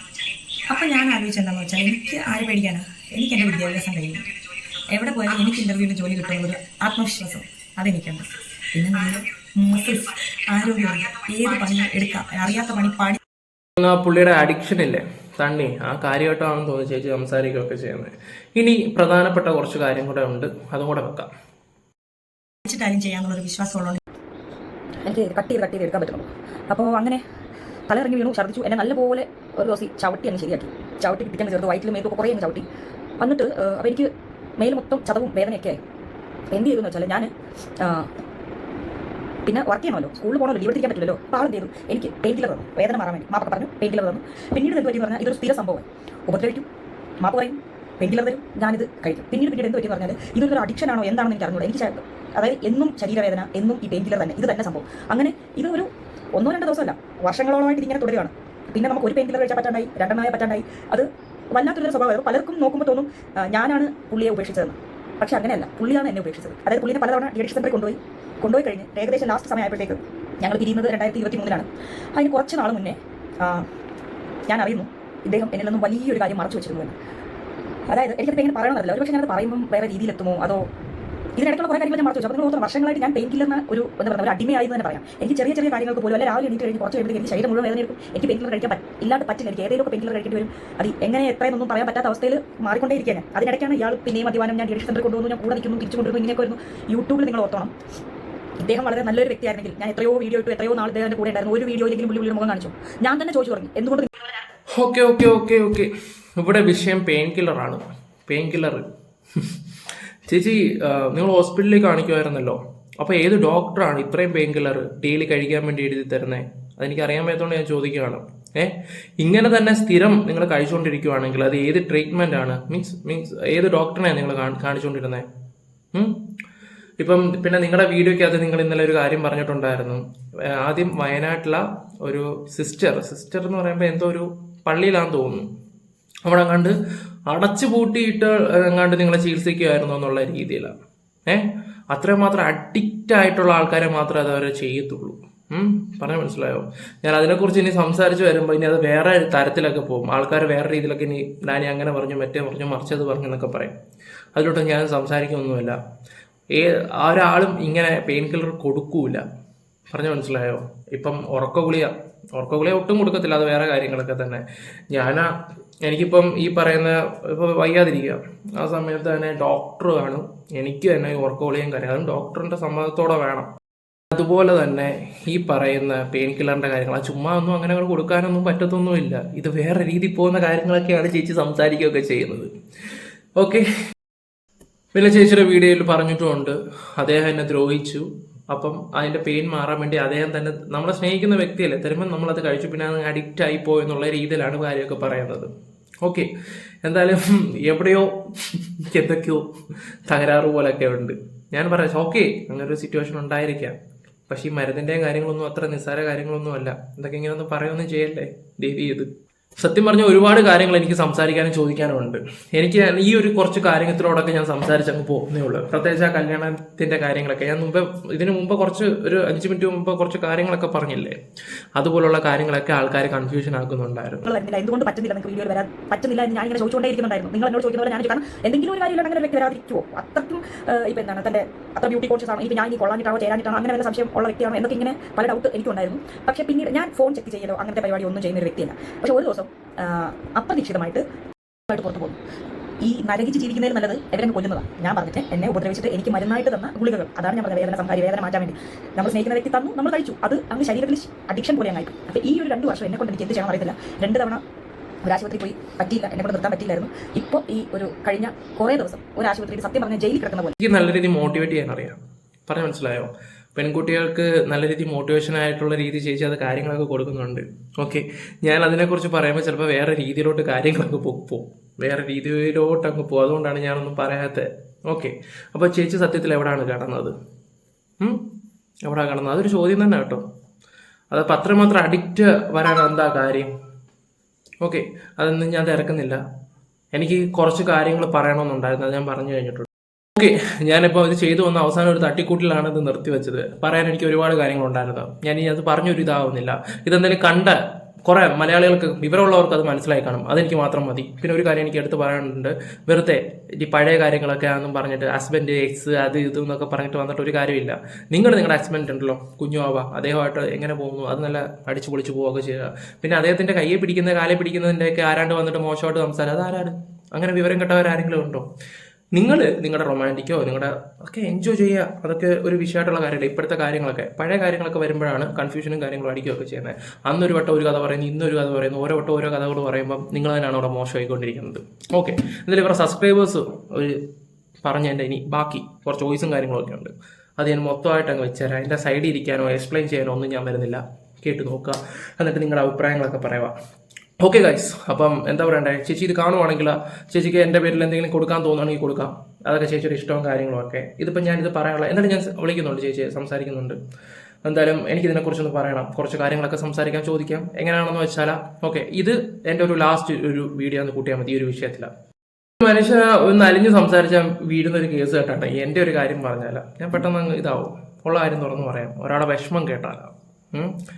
പക്ഷേ അങ്ങനെ കേട്ടതിൻ്റെ ഒരു ബലം ഞാൻ അനുഭവിച്ചതാണ് മറ്റേ ബിഗ് ബോസ് സമയത്ത്. എന്നിട്ട് ആ നാട് നട എൻ്റെ കൊങ്ങയ്ക്ക് പിടിച്ചെന്ന്, എൻ്റെ കാലിൻ്റെ മുട്ടിൻ്റെ അത്രയും പോലും ഇല്ല ആ വ്യക്തിയെ പറഞ്ഞത്, എൻ്റെ അത്രയും പോലും ഇല്ലാത്തവനാ. അതേറ്റ് പിടിച്ചിട്ട് വലിയ ആള് കളിക്കാൻ വേണ്ടി ഒരുത്തനുണ്ട്.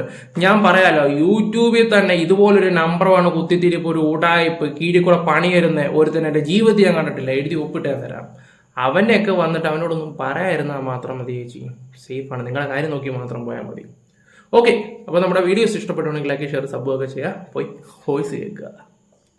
ദീപ്തി സീതത്തോട് അവരുടെ ഒരു പുതിയ വീഡിയോ ഇന്നലെ കണ്ടിട്ടുണ്ടായിരുന്നു. ഇപ്പം കുറച്ച് 2-3 ദിവസമായിട്ട് അവരെ കുറിച്ചിട്ടുള്ള കാര്യങ്ങൾ പല റിയാക്ടിങ് ചാനലുകാരും എടുത്ത് റിയാക്ട് ചെയ്യുന്നതും കണ്ടിട്ടുണ്ടായിരുന്നു. ബ്രോ അങ്ങനെ ഒന്ന് റിയാക്ട് ചെയ്തത് കണ്ടുകൊണ്ടാണ് ഞാനിതിപ്പം ഒരു മറുപടിയായിട്ട് തരുന്നത്. കാരണം ഈ റിയാക്ടിങ് വീഡിയോസ് ചെയ്യുന്ന ആളുകൾ കൂടുതൽ ഫാൻസ് ഉള്ളവരെ തൊട്ട് കളിക്കാൻ അവർക്ക് കുറച്ച് പേടിയുണ്ടെന്നാണ് എനിക്ക് മനസ്സിലായത്. കാരണം ഈ ശരി എന്ത് എന്ന് അല്ലെങ്കിൽ തെറ്റ് ഏതാണ് ശരി ഏതാണ് എന്ന് മനസ്സിലാക്കാതെ ചുമ്മാ അങ്ങ് ഫാൻസിൻ്റെ ആ ഒരു ഇത് സ്ട്രെങ്ത് കണ്ടുകൊണ്ട് അല്ലെങ്കിൽ ഫാൻസിൻ്റെ ആ ഒരു എണ്ണം നോക്കിക്കൊണ്ടാണ് ഇവർ ഒരാളെ കുറിച്ചിട്ട് സംസാരിക്കുന്നതെന്ന് എനിക്ക് തോന്നിയത്.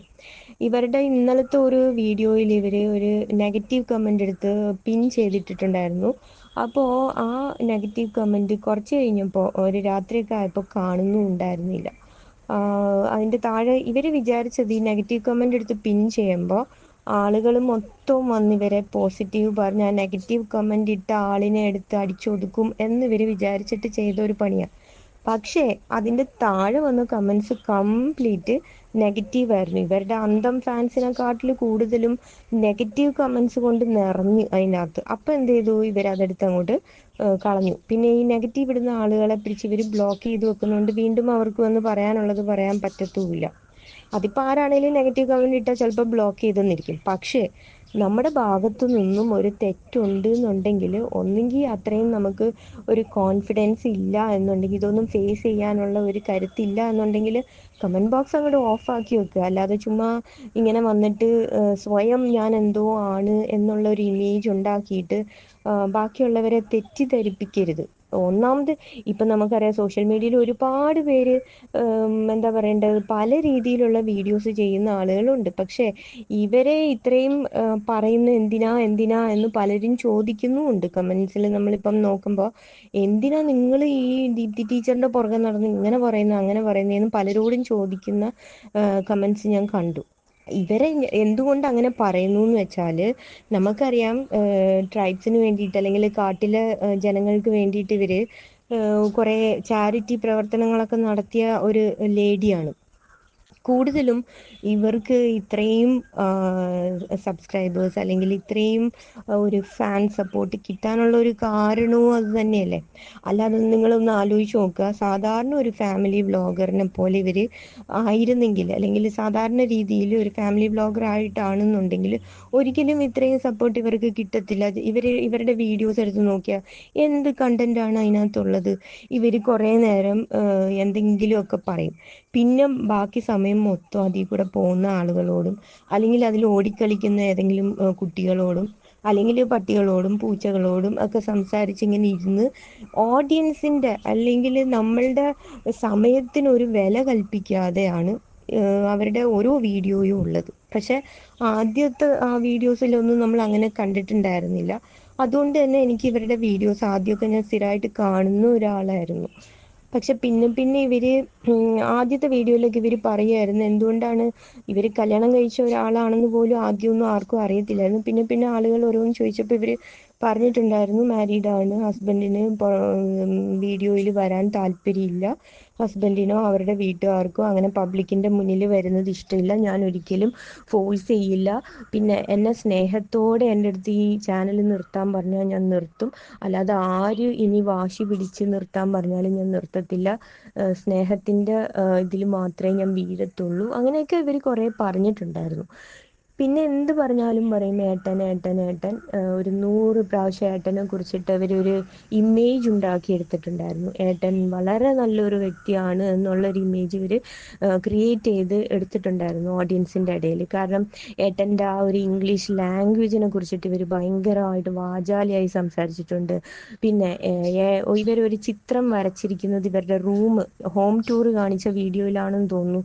അത് ഞാൻ വരച്ച ചിത്രമാണ് അതിലിരിക്കുന്നത്. 2 വ്യക്തികൾ ഇങ്ങനെ തിരിഞ്ഞിരിക്കുന്ന എന്തോ ആണെന്ന് തോന്നുന്നു. ഒരു സൺസെറ്റിൻ്റെ ആ ഒരു അവിടെ ഇങ്ങനെ അസ്തമയ സൂര്യനെ നോക്കിയിരിക്കുന്ന അങ്ങനെയാണ് എൻ്റെ ഒരു ഓർമ്മ. എന്താണെങ്കിലും ആ ചിത്രത്തിൽ 2 വ്യക്തികൾ, അത് ഇങ്ങനെ ഞാൻ വരച്ചതാണ്, ഏട്ടനും ഞാനും ആണത്.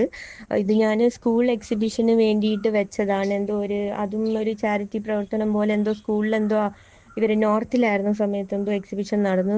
അവിടുന്ന് ഇവരറിയാതെ ഏട്ടൻ ആ ഒരു ചിത്രം ഇവർക്ക് വാങ്ങിക്കൊണ്ടുവന്ന് കൊടുത്ത്, പൈസ കൊടുത്ത് ഏട്ടൻ അത് വാങ്ങി, അത് എൻ്റെ കയ്യിൽ തന്നെ എത്തിച്ച് സർപ്രൈസ് തന്നു എന്നൊക്കെ പറഞ്ഞ് ഈ ഏട്ടനെ അങ്ങ് വളരെ ദൈവതുല്യമാക്കി സംസാരിച്ച വീഡിയോസ് വരെ ഇവർ ഇട്ടിട്ടുണ്ട്. പക്ഷേ ഇന്നലത്തെ വീഡിയോയിൽ ഇവരെന്താ പറയുന്നത്? എന്നെ അടിക്കുന്നു, തൊഴിക്കുന്നു, പെയിൻ കില്ലർ തരുന്നു, വീണ്ടും അടിക്കുന്നു, തൊഴിക്കുന്നു, പെയിൻ കില്ലർ തരുന്നു, വീണ്ടും അടിക്കുന്നു, തൊഴിക്കുന്നു, പെയിൻ കില്ലർ തരുന്നു, ഞാൻ ഇങ്ങനെ കഴിക്കുന്നു. ഇതെന്തെന്നാ ഇത്? ജീരകം മിഠായിയോ? ഈ പെയിൻ കില്ലർ ഇങ്ങനെ എടുത്തു കൊടുക്കുക കഴിക്കുക, എടുത്തു കൊടുക്കുക കഴിക്കുക. അല്ല, ഇവര് തന്നെ പറയുന്നുണ്ട്. അപ്പൊ ഈ ഒരു ഇത്രയും സംഭവങ്ങളൊക്കെ ആക്കി ഏട്ടൻ ഏട്ടൻ ഏട്ടൻ എന്ന് പറഞ്ഞ് നടന്ന ആള് ഈ പെയിൻ കില്ലർ അടിക്കുന്നു, തൊഴിക്കുന്നു, പെയിൻ കില്ലർ തരുന്നു എന്നൊക്കെ പറയുന്നുമുണ്ട്. അപ്പോൾ ഇങ്ങനെയൊക്കെ നടന്ന സമയത്താണോ ഈ ഏട്ടനെ കുറിച്ചിട്ട് ഇങ്ങനെ പുകഴ്ത്തി പറഞ്ഞു നടന്നത്? അങ്ങനെയാണെങ്കിൽ ഇവർക്ക് ഇനിയിപ്പോൾ ഏട്ടൻ അങ്ങനെ അടിക്കുന്നു, തൊഴിക്കുന്നു, പെയിൻ കില്ലർ കൊടുക്കുന്നു അങ്ങനെ ഉണ്ടെങ്കിൽ ഇവർക്ക് ഈ ഏട്ടൻ ഒരു ഇമേജ് കൊടുക്കാതിരിക്കാമല്ലോ. ഇപ്പൊ അടിക്കുന്നു, തൊഴിക്കുന്നു എന്നൊന്നും വന്ന് പബ്ലിക്കിനോട് പറയണ്ട, പക്ഷേ മിണ്ടാതിരിക്കാലോ. ഏട്ടൻ അങ്ങനെയാണ്, ഏട്ടൻ ഇങ്ങനെയാണ്, എൻ്റെ ഏട്ടൻ അങ്ങനെയാണ്, അങ്ങനെ പറയേണ്ട ആവശ്യം എന്തായിരുന്നു? അതിൽ നിന്ന് എന്താ നമ്മൾ മനസ്സിലാക്കേണ്ടത്? ഇവരൊരു ഫേക്ക് പേഴ്സൺ ആണെന്ന് അതിൽ നിന്ന് തന്നെ നമുക്ക് മനസ്സിലാക്കാം, അല്ലെ?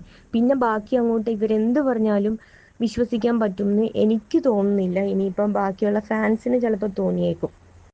ഇനി മറ്റൊരു കാര്യം, ഇവർ ഇടയ്ക്കിടയ്ക്ക് പറയുമായിരുന്നു ഫാം ഹൗസ്, അവിടുത്തെ ഇവരുടെ വീട്ടിലെ ഫാം കോവിഡ് ടൈം ആ ഒരു സമയത്ത് ഇവർ ജോലിയൊക്കെ നഷ്ടപ്പെട്ടതോ റിസൈൻ ചെയ്തതോ എന്തോ ആണ്. ഇവർ തിരിച്ചു വന്ന് ആകെ ബുദ്ധിമുട്ടിലായിരുന്നു. ഏട്ടൻ്റെ സമ്പാദ്യം മുഴുവൻ എടുത്തിട്ട് ഏട്ടൻ്റെ സ്വപ്നമാണ് ഈ ഫാം ഹൗസ്. അപ്പം അങ്ങനെയാണ് ഇങ്ങനെയാണ് ഏട്ടൻ്റെ പ്ലാനിങ്ങിനനുസരിച്ചിട്ടാണ്, അതുകൊണ്ടായിരിക്കണം ഒരു മാതാവിൻ്റെ ഒരു രൂപമൊക്കെ വെച്ചിട്ടാണ് ഇവരുടെ ഫാം ഹൗസിൻ്റെ ആ ഒരു ഏരിയയിൽ നമുക്കത് കാണാം. അപ്പോൾ ഏട്ടൻ്റെ ആ ഒരു ഇതിലാണ്, സ്വപ്നത്തിന്റെ പുറത്താണ് ഈ ഒരു ഫാം ഹൗസ് വെച്ചത്. ഏട്ടന്റെ പ്ലാൻ ആയിരുന്നു ഇങ്ങനെ അങ്ങനെ എന്നൊക്കെ പറയുന്നുണ്ട്. അപ്പോൾ ഇവർ ഇന്നലത്തെ വീഡിയോയിൽ എന്താ പറയുന്നത്? ഏട്ടൻ അടിക്കുന്നു, തൊഴിക്കുന്നു, പെയിൻ കില്ലർ തരുന്നു. അപ്പൊ ആ ഏട്ടൻ തന്നെയായിരുന്നു ഈ ഏട്ടൻ? എനിക്ക് മനസ്സിലാവുന്നില്ല, ഇതൊക്കെ എങ്ങനെയാണ് നമ്മള് ഈ ഈ മനുഷ്യരെ എനിക്ക് മനസ്സിലാവാത്തത്. ഈ മനുഷ്യരൊക്കെ എന്താ വിഡ്ഢികളാണോ? ഈ ആളുകളെ ഇപ്പൊ ഇവരെങ്ങനെ വേണമെങ്കിലും വീഡിയോ ചെയ്തിട്ടോട്ടെ. ഇനിയിപ്പോൾ ഇവരുടെ എക്സ് ഹസ്ബൻഡിനെ കാണിക്കാനാണെങ്കിലും എന്തിനാണെങ്കിലും ഇവർ വീഡിയോ ചെയ്ത് ഉണ്ടാക്കിക്കോട്ടെ. പക്ഷേ ഇവർ ഒരു നന്മ മരം എന്നുള്ള നിലയ്ക്കാണ് സമൂഹത്തിൽ ഇത്രയും പേരെടുത്തതും ഇത്രയും ഫാൻസിനെ ഉണ്ടാക്കിയെടുത്തതും. അങ്ങനെ ഒരു നന്മ മരമായിട്ട് നിൽക്കുന്ന ഒരാൾ ഒരിക്കലും ഫേക്ക് ആവരുത്. ഒരിക്കലും അങ്ങനെ ഒരു ഫേക്ക് ആയിട്ട് നിന്നുകൊണ്ട് നമ്മുടെ നാടിൻ്റെ ഒരു പ്രശ്നം എന്താണ്? നമുക്കിപ്പം ആളുകളെ മനസ്സിലാക്കാൻ പറ്റുന്നില്ലേ? ഈ ആരാണ് ശരി, ആരാണ് തെറ്റ് എന്ന് ജനങ്ങൾക്ക് മനസ്സിലാക്കാൻ പറ്റാത്ത ഒരു സാഹചര്യമാണ് ഇപ്പോൾ ഉള്ളത്. അവിടെ നിന്നാണ് ഓരോ പ്രശ്നവും സമൂഹത്തിൽ ഇപ്പം നടന്നുകൊണ്ടിരിക്കുന്നത്. ഓരോ പ്രശ്നവും അങ്ങനെയാണ്. ഇപ്പൊ ഏതൊരു ഫീൽഡ് എടുത്താലും ആരാണ് ശരി, ആരാണ് തെറ്റ് എന്ന് നമുക്ക് മനസ്സിലാക്കാൻ പറ്റുന്നില്ല. കാരണം മനുഷ്യർ അത്രത്തോളം മാറിപ്പോയി. മനുഷ്യർ കളിക്കുന്ന ഫേക്ക് കളികൾ കണ്ടെത്താൻ വളരെ ബുദ്ധിമുട്ടാണ്. അപ്പൊ നമ്മളോട് ഇങ്ങനെ വീണ്ടും വീണ്ടും ഒരാൾ വന്ന് ഇങ്ങനെ ഒരു ഫേക്ക് കളി ഇങ്ങനെ നടത്തുമ്പോൾ അതിൽ വീണുകൊണ്ടിരിക്കുന്ന ഒരുപാട് ആളുകളുണ്ട്. ഇവർ പറയുന്ന ഈ ചാരിറ്റിയും സംഭവവും ഒക്കെ പ്രവാസി മലയാളികളെല്ലാം ചേർന്ന് ഇവർക്ക് എത്രയോ എന്താ ഫണ്ട് അയച്ചു കൊടുക്കുകയും ഒക്കെ ചെയ്തിട്ടാണ്. ഒരു സുനിൽ എന്ന് പറയുന്ന, സുനിൽ എന്നാണെന്ന് തോന്നുന്നു ആ വ്യക്തിയുടെ പേര്, ആക്സിഡന്റ് പറ്റിയിട്ട് എന്തോ വയ്യാതെ കിടന്ന ഒരു വ്യക്തി. അതൊക്കെ കണ്ടപ്പോൾ എനിക്ക് ഇവരോട് വളരെ ബഹുമാനം തോന്നിയിട്ടുണ്ടായിരുന്നു. കാരണം അത്രയും കഷ്ടതയിൽ ജീവിച്ച ഒരു വ്യക്തിക്ക് അയാളുടെ വീട് എന്താ പറയാ പുതുക്കി പണിത് കൊടുത്തു. അയാൾക്ക് നല്ലൊരു, അയാൾക്ക് പോകാൻ യൂസ് ചെയ്യാൻ പാകത്തിനുള്ള രീതിയിലുള്ള എന്താ പറയാ ബാത്റൂം ഒക്കെ സെറ്റ് ചെയ്ത് കൊടുത്തു, എല്ലാം ചെയ്തു കൊടുത്തു. പക്ഷെ ഇതൊക്കെ ഇവർക്ക് ഫണ്ട് ഇങ്ങനെ ലഭിക്കുന്നതിൽ നിന്നാണ് ചെയ്യുന്നത്. ഇപ്പൊ ആളുകൾ ചോദിക്കും, നിന്റെ വീട്ടിൽ നിന്ന് എടുത്തുകൊണ്ട് വന്നാണോ? കൊടുത്തല്ലോ, ഇത് ഞങ്ങളൊക്കെ കൂടെ ചെയ്തതല്ലേ, അതിന് നിനക്കെന്താ പ്രശ്നം എന്ന് ചോദിക്കും. പക്ഷെ അല്ല, ഇങ്ങനെ സമൂഹത്തിൽ ഇങ്ങനെ ഫേക്ക് ആയിട്ട് നിന്നിട്ട് ചാരിറ്റിയുടെ മറവിൽ അതും ഇതും ഒക്കെ പറഞ്ഞ് ഇങ്ങനെ ആളുകളെ തെറ്റിദ്ധരിപ്പിക്കുന്ന ഇവര് എന്ത് കാര്യത്തിനാ? ഇവർക്ക് സത്യസന്ധമായിട്ട് മുന്നോട്ട് പോവുക, അല്ലെങ്കിൽ ഇവർ വീട്ടിലെ കാര്യം മറച്ചു വെക്കുക, വീട്ടിലെ കാര്യം മിണ്ടാതിരിക്കുക. പബ്ലിക്കിന്റെ അടുത്ത് വന്ന് ഇടയ്ക്ക് റീച്ച് കൂട്ടാൻ വേണ്ടിയിട്ട് ഇങ്ങനെ സംസാരിക്കേണ്ട യാതൊരു ആവശ്യമില്ലല്ലോ. ഇവർ ഒന്നെങ്കിൽ സത്യസന്ധമായി കാര്യങ്ങൾ പറയുക, അതല്ലാന്നുണ്ടെങ്കിൽ വീട്ടിലെ കാര്യങ്ങൾ, അതായത് ഇവരുടെ ഭർത്താവിൻ്റെ കാര്യങ്ങളും കുടുംബകാര്യങ്ങൾ ഇവർ മാറ്റിവെക്കുക. അല്ലെങ്കിൽ നമ്മൾ എന്ത് ചെയ്യും, ഈ ഒരു വ്യക്തിനെ നമ്മൾ മറ്റുള്ള കാര്യങ്ങളിലും ഇതുപോലെ തന്നെ നമ്മൾ സംശയിക്കും. ഇവർ ഇങ്ങനത്തെ കാര്യങ്ങളിൽ കള്ളത്തരം പറയുമ്പോൾ ബാക്കിയുള്ള കാര്യങ്ങളിലും നമുക്ക് ആ ഒരു വിശ്വാസം നഷ്ടപ്പെടും.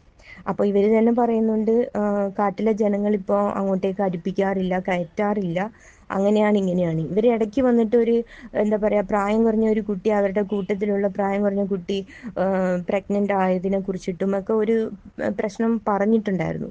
ഇത്തരം പ്രശ്നങ്ങൾ കൈകാര്യം ചെയ്യുന്നത് ഏത് രീതിയിലായിരിക്കണം എന്നും പോലും ഈ ഒരു വ്യക്തിക്ക് അറിയത്തില്ല. അതും ഒരു കണ്ടന്റ് ആക്കാൻ വേണ്ടിയിട്ടുള്ള ഒരു ശ്രമം, അങ്ങനെ ഒരു കണ്ടന്റ് ആക്കി.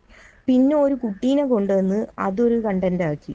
ഈ കുട്ടി ഇവരുടെ ഇന്റിമേറ്റ് ഫ്രണ്ടിന്റെ കുട്ടിയാണെന്ന് പല കമന്റ്സിലും കാണുന്നുണ്ട്. കാരണം ആ ഒരു ഇന്റിമേറ്റ് ഫ്രണ്ടിന്റെ വീട്ടിൽ സെർവൻ്റ് ആയിട്ട് എന്തോ നിന്ന ഒരു ആള് കമന്റ് ഇട്ടിരിക്കുന്നു, അത് ആ ഇന്റിമേറ്റ് ഫ്രണ്ടിന്റെ കുട്ടിയാണ് എന്ന്. അങ്ങനെയാണെങ്കിൽ ഇവർ എന്തിനു വന്നിട്ട് ഞാൻ ആ കുട്ടീനെ അഡോപ്റ്റ് ചെയ്യുന്നു, ലീഗലി അല്ല പറ്റത്തില്ല എങ്കിലും ഞാനായിരിക്കും ഇനി അവനെ അങ്ങനെ നോക്കുന്നത്, അങ്ങനെ ഇങ്ങനെ എന്തിനു വേണ്ടിയിട്ട് ഒരു ചുമ്മാ ഒരു സസ്പെൻസ് ഇട്ടിട്ട് വീഡിയോ ഉണ്ടാക്കുക. അതുപോലെ തന്നെ ഇവര് പണ്ട് തുടക്കകാലത്തിൽ പറഞ്ഞു, ഞാനും അവരുടെ ഫാദർ അച്ചാച്ചി, ഇവർ അച്ചാച്ചി എന്ന് വിളിക്കുന്ന അവരുടെ അച്ഛനെയും ഞാനും അച്ചാച്ചിയും കൂടി ഇവിടുന്ന് പോവുകയാണ്, പിന്നെ ഇനി ഞങ്ങൾക്ക് അവിടെ ചെന്നാൽ വീഡിയോ ഒന്നും ഇടാൻ പറ്റുമെന്ന് തോന്നുന്നില്ല, അങ്ങനത്തെ ഒരു സ്ഥലത്തേക്കാണ് ഞങ്ങൾ പോകാൻ പോകുന്നത്, ഇനി ഞാനും അച്ചാച്ചി അവിടെയായിരിക്കും താമസം. അങ്ങനെ ഒരു സസ്പെൻസ് ഇട്ടു. അതാ എവിടെയാ ദീപ്തി, അയ്യോ ദീപ്തി പോകല്ലേ, അയ്യോ ദീപ്തി പോകല്ലേ എന്നും പറഞ്ഞ് അപ്പോഴും കുറേ ഫാൻസ് വന്നു. ഇതൊക്കെ കണ്ടപ്പോഴാണ് എനിക്ക് മനസ്സിലായത്, ചുമ്മാ ഓരോരോ കാര്യങ്ങൾ, ഒന്നുമില്ലാത്ത കാര്യങ്ങൾ എടുത്തിടുക. വേറൊരു വീഡിയോയിൽ ഇവർ പറഞ്ഞു, ഇവർ 8 മണിക്കൂർ യാത്ര ചെയ്തു പോയി ആരെയോ രക്ഷിച്ചു കൊണ്ടുവന്നു, രക്ഷിച്ചു കൊണ്ടുവന്ന ആളിപ്പോൾ വീട്ടിലുണ്ട്, പക്ഷെ കാണിക്കാൻ പറ്റത്തില്ല, കാണിച്ചാൽ അത് പ്രശ്നമാകും, അത്രയും സീനായിരുന്നു അവിടെ, അങ്ങനെ രക്ഷിച്ചു കൊണ്ടുവന്നതാണ്, ഞാൻ സമയമാകുമ്പോൾ നിങ്ങളോട് പറയും. ഈ പറയാൻ പറ്റാത്ത കാര്യങ്ങൾ, ഇവർ ഇനി ആരെ രക്ഷിച്ചു കൊണ്ടുവന്നാൽ നമുക്കറിയത്തില്ല. ഇവരാരെ രക്ഷിച്ചു കൊണ്ടുവന്നാലും പറയാൻ പറ്റാത്ത കാര്യങ്ങൾ എന്തിനു വന്ന് വീഡിയോയിലൂടെ പറയണം? പറയാൻ പറ്റുന്നത് മാത്രം ഇവര് പബ്ലിക്കിനോട് റിവീൽ ചെയ്താൽ പോരെ, അല്ലാത്തത് ഇങ്ങനെ ഹൈഡ് ചെയ്ത് വെച്ചിട്ട് സംസാരിക്കുന്നത് എന്തിനു വേണ്ടിയിട്ടാണ്? റീച്ച് കൂട്ടാൻ തന്നെയാണ്, 100%. അത് റീച്ച് കൂട്ടാൻ, കണ്ടന്റിന് വേണ്ടിയിട്ട് മാത്രമാണെന്ന് നമുക്ക് മനസ്സിലാവും. ഇവർക്ക് പബ്ലിക്കിന്റെ മുമ്പിൽ വന്നും പറയാൻ പറ്റാത്ത കാര്യങ്ങൾ ഇവര് വന്ന് വീഡിയോയിൽ പറയാതിരിക്കുക. ഇവർക്ക് റീച്ചിന് വേണ്ടിയിട്ട് ഇവർ ചുമ്മാ വന്നിട്ട് സസ്പെൻസ് ഇട്ടിട്ട് ഞാൻ അങ്ങനെ ചെയ്തു ഇങ്ങനെ ചെയ്തു, അതെനിക്ക് പറയാൻ പറ്റത്തില്ല, നിങ്ങളോട് കാണിക്കാൻ പറ്റത്തില്ല, അങ്ങനെയാണ് ഇങ്ങനെയാണ് എന്ന് പറഞ്ഞിട്ട് ഇവർക്ക് സ്വയം ഒരു ഇമേജ്, മറ്റേ ദൃശ്യം ഫിലിമില് മോഹൻലാൽ ഇങ്ങനെ പറഞ്ഞു പറഞ്ഞു പറഞ്ഞു ഒരു കള്ളത്തിനെ സത്യമാക്കി എടുക്കുന്നത് പോലെ ഇവർ ചുമ്മാ ഓരോ കാര്യങ്ങൾ ഇവർക്ക് സ്വന്തമായിട്ട് ഒരു ഇമേജ് ഉണ്ടാക്കി എടുക്കുകയാണ് ചെയ്തത്. ഇവർ നോർത്തിൽ എന്തോ വർക്ക് ചെയ്തു എന്ന് പറയുന്നു. ഇവർ കുറച്ചു കാലം ഗസ്റ്റ് ലെക്ചറായിട്ട് ഏതോ ഹയർ സെക്കൻഡറി സ്കൂളിൽ ഇവരുടെ നാട്ടിൽ തന്നെ പോയിട്ടുണ്ടെന്നും പറയുന്നുണ്ട്. അങ്ങനെയാണെങ്കിൽ ഇവർ ഇടയ്ക്കിടയ്ക്ക് ഇവർക്ക് ടീച്ചർ എന്നുള്ളൊരു ബഹുമാനം ആളുകൾ കൊടുക്കുന്നുണ്ട്. അത് കീപ്പ് ചെയ്ത് മുന്നോട്ട് കൊണ്ടുപോകാൻ ഇവർക്ക് നന്നായിട്ട് അറിയാം. കാരണം ഇവര് മിക്ക വീഡിയോസിലും ഇവർ പറയും, ഞാൻ ക്ലാസ് സ്റ്റാർട്ട് ചെയ്യാൻ പോകുന്നു, ഞാൻ ഇവിടെ ഇങ്ങനെ ഒരു വൈറ്റ് ബോർഡ് വെക്കും, ക്ലാസ് തുടങ്ങാൻ വേണ്ടിയിട്ട് പുതിയൊരു എന്തോ റൂം ഈ അടുത്തിടെ പണിതിരുന്നു, അപ്പം ക്ലാസ് തുടങ്ങാൻ വേണ്ടിയിട്ട് അല്ലെങ്കിൽ അങ്ങനെ ഇങ്ങനെ പറഞ്ഞ്, പിന്നെ വീട് മാറിയപ്പോഴും ഇവർ ഇടയ്ക്ക് എന്തോ വീട് മാറിയപ്പോഴും ഇവർ പറയുന്നത് എന്താ, കോഴികളുടെയും ഫാമിലെ ബഹളം, പട്ടികളുടെ ശബ്ദം, ഇതൊക്കെ എനിക്ക് ക്ലാസ് എടുക്കുമ്പോൾ ബുദ്ധിമുട്ടാവും, ഡിസ്റ്റർബൻസ് ആണ്, അങ്ങനെയാണ് ഇങ്ങനെയാണ്, പിന്നെ എനിക്ക് ഡോക്ടറിൻ്റെ അടുത്തേക്ക് പോകാൻ എളുപ്പം ഇതാണ്, എനിക്ക് പെട്ടെന്ന് വയ്യാതെ ആയാൽ രാത്രിയൊക്കെ എനിക്ക് എന്നെ ഡോക്ടറിൻ്റെ അടുത്ത് കൊണ്ടുപോകാൻ പറ്റത്തില്ല, അങ്ങനെയാണ് വീട് മാറിയത് എന്നൊക്കെ പറഞ്ഞിട്ട് ഒരു റെന്റഡ് ഹൗസിലേക്ക് പോകുന്നതും ഒക്കെ ഇവർ ആ ഒരു വീഡിയോയിലൊക്കെ അങ്ങനെ അങ്ങനെ കുറേ കണ്ടന്റ് ഇവർ എടുത്ത് ക്രിയേറ്റ് ചെയ്തിട്ടു. പിന്നെ ഇവര് ഹസ്ബൻഡിനെ കുറിച്ചിട്ട് പ്രശ്നത്തിലാണ്, എൻ്റെ ഹസ്ബൻഡ് ഇങ്ങനെ ചെയ്യുന്നു അങ്ങനെ ചെയ്യുന്നു എന്നും പറഞ്ഞ് പെട്ടെന്ന് ഒരു ദിവസം വന്ന് പറഞ്ഞപ്പോൾ ഇവർ പറഞ്ഞത്, ഒറ്റയ്ക്ക് മാറി താമസിച്ചാലെങ്കിലും ശരിയാവുമല്ലോ എന്ന് കരുതിയിട്ടും കൂടിയാണ് അങ്ങനെയൊക്കെ ചെയ്തത്. പക്ഷെ ഇങ്ങനെയൊന്നും അല്ല, അന്ന് പറഞ്ഞത് വേറെ രീതിയിൽ, അപ്പം ഇപ്പൊ പറയുന്നതല്ല ഇനിയിപ്പം നാളെ പറയുന്നത്, അങ്ങനെയാണ് ഇവരുടെ വീഡിയോസിൽ നമ്മൾ മനസ്സിലാക്കുന്നത്. ഇതിപ്പോ ഈ എല്ലാവരും ചോദിക്കും, നിങ്ങൾക്ക് എന്താ പ്രശ്നം, ഇവരെന്ത് വേണമെങ്കിലും പറഞ്ഞോട്ടെ, അങ്ങനെയല്ല. എന്ത് വേണമെങ്കിലും പറഞ്ഞോട്ടെ എന്ന് പറഞ്ഞുകൊണ്ട് ഒഴിവാക്കണമെങ്കിൽ ഇവര് ഈ വെറുതെ ചുമ്മാ വന്ന് ചാരിറ്റി അത് ഈ പ്രവർത്തനം ഈ ആ പ്രവർത്തനം എന്ന് പറഞ്ഞിട്ട് ഒരു ഇമേജ് ക്രിയേറ്റ് ചെയ്ത് വെച്ചിട്ടുണ്ടല്ലോ ആളുകൾക്കിടയിൽ. അങ്ങനെ ഒരു വ്യക്തി ആവുമ്പോൾ അവർ ചെയ്യുന്ന തെറ്റ് ചൂണ്ടിക്കാണിച്ചെന്നിരിക്കും, നമുക്ക് മനസ്സിലാവുന്ന തെറ്റ് ചൂണ്ടിക്കാണിച്ചെന്നിരിക്കും. അതല്ല ഒരു സാധാരണ വീട്ടമ്മയെ പോലെയാണ് എന്നുണ്ടെങ്കിൽ കുഴപ്പമില്ല, ഇവർ വന്ന് നുണകൾ പറയുമോ പറഞ്ഞിട്ട് പോവുക എന്താണെങ്കിൽ എന്ത് വേണേലും ചെയ്തോട്ടെ. പക്ഷെ സമൂഹത്തിൽ ഇറങ്ങി സാമൂഹ്യ പ്രവർത്തനം ചെയ്യുന്നു എന്ന് വരുത്തി തീർക്കുന്ന ഒരു വ്യക്തി ഒരിക്കലും ജനങ്ങളെ പറ്റിക്കുന്ന രീതിയിൽ അല്ലെങ്കിൽ ജനങ്ങളെ എന്താ പറയാ വിശ്വസിപ്പിച്ചുകൊണ്ട് ഇല്ലാ കഥകൾ പറയുന്നത് സമ്മതിച്ചു കൊടുക്കാൻ പറ്റുന്ന ഒരു കാര്യമല്ല. ഇനി ഇതൊക്കെ ഇല്ലാ കഥകളാണെന്ന് നിങ്ങൾക്ക് എങ്ങനെ അറിയാം എന്ന് ചോദിച്ചു കഴിഞ്ഞാൽ കുറച്ചൊരു കോമൺ സെൻസ് മതി അതിന്. ഒന്ന് ശ്രദ്ധിച്ചാൽ പിടികിട്ടും. അതായത് ഇവര് തന്നെ പറയുന്നുണ്ട്, ഇവരാണ് ഇന്നലത്തെ വീഡിയോയിൽ പറയുന്നുണ്ട്, തുടങ്ങുമ്പോൾ തന്നെ പറയുന്നുണ്ട് ശ്രദ്ധയോടെ ക്ഷമയോടെ കേൾക്കുക, സത്യമേ ഞാൻ പറയത്തുള്ളൂ, ഇടയ്ക്ക് ഞാൻ എന്താ പറയാ ആവശ്യങ്ങൾ വരുമ്പോൾ ചിലപ്പോൾ കള്ളങ്ങൾ പറഞ്ഞെന്നിരിക്കും, പക്ഷെ ഞാൻ പറയുന്നത് ഇത് സത്യമാണെന്നും പറഞ്ഞ് തുടങ്ങുന്നുണ്ട്. പക്ഷെ ആ വീഡിയോയിൽ ഒരു സത്യം എനിക്ക് മനസ്സിലായില്ല ഇവര് പറയുന്നത്. കാരണം ഇവര് പറയുന്നുണ്ട് എനിക്ക് പെയിൻ കില്ലർ അടിക്കുന്നു തൊഴിക്കുന്നു, ഛർദ്ദിച്ച് കിടന്ന് എന്നെ അടിക്കുന്നു തൊഴിക്കുന്നു പെയിൻ കില്ലർ തരുന്നു, അടിക്കുന്നു തൊഴിക്കുന്നു പെയിൻ കില്ലർ തരുന്നു. നമ്മൾ കാണാൻ തുടങ്ങിയ കാലം മുതൽ ഇവർ ഒറ്റയ്ക്കല്ല, ഇവരുടെ അച്ഛനും അമ്മയും ഒക്കെ ഉണ്ട്. ഇങ്ങനെ അടിക്കുന്നു തൊഴിക്കുന്നു പെയിൻ കില്ലർ കൊടുക്കുന്ന ഒരു മരുമകനെ ആ അച്ചാച്ചി എന്ന് പറയുന്ന ഇവരുടെ ഫാദർ, ആ അച്ഛൻ ഇങ്ങനെ സ്നേഹിക്കുമോ? ആ അച്ഛനെ കൺവിൻസ് ചെയ്തെടുക്കാൻ ഇവർ കുറേ കഷ്ടപ്പെട്ടിട്ടുണ്ട്. ഇവർ തന്നെ പറയുന്നുണ്ട് അച്ചാച്ചിക്ക് ഇപ്പോഴും അതങ്ങോട്ട് മനസ്സിലാക്കാൻ അല്ലെങ്കിൽ ആക്സെപ്റ്റ് ചെയ്യാൻ പറ്റുന്നില്ല, അച്ചാച്ചി ഭയങ്കര ഷോക്ക്ഡ് ആണ്, ഇങ്ങനെയാണ് എന്നൊക്കെ അറിഞ്ഞതിൽ, ഭർത്താവ് ഇങ്ങനെയാണെന്ന് അറിഞ്ഞതിൽ അച്ചാച്ചിക്ക് ഭയങ്കര ഇതുണ്ട്. അച്ചാച്ചി ഇപ്പോഴും പ്രതീക്ഷിക്കുന്നുണ്ട് ഞങ്ങൾ ഒന്നിക്കുന്നു, പക്ഷെ അതിനി ഉണ്ടാവത്തില്ല എന്നൊക്കെ ഇവർ പറയുന്നുണ്ട്. അപ്പോൾ ഏതൊരച്ഛനാണ് മകളെ സ്നേഹിക്കുന്ന, ഏതൊരച്ഛനാണ് ഇങ്ങനെ മരുമകൻ എടുത്തിട്ട് തല്ലുന്നു തൊഴിക്കുന്നു? ഇനിയിപ്പോൾ ഇവരറിയാതെ തല്ലുന്നു തൊഴിക്കാൻ ഇവർക്കെന്താ ഒച്ച വെക്കാൻ പറ്റത്തില്ലേ? അല്ലെങ്കിൽ ഇവർ ഇങ്ങനെ സഹിച്ച് വായ മൂടി കെട്ടിക്കൊണ്ടാണ് അയാൾ തല്ലുകയും തൊഴിക്കുകയൊക്കെ ചെയ്യുന്നത്?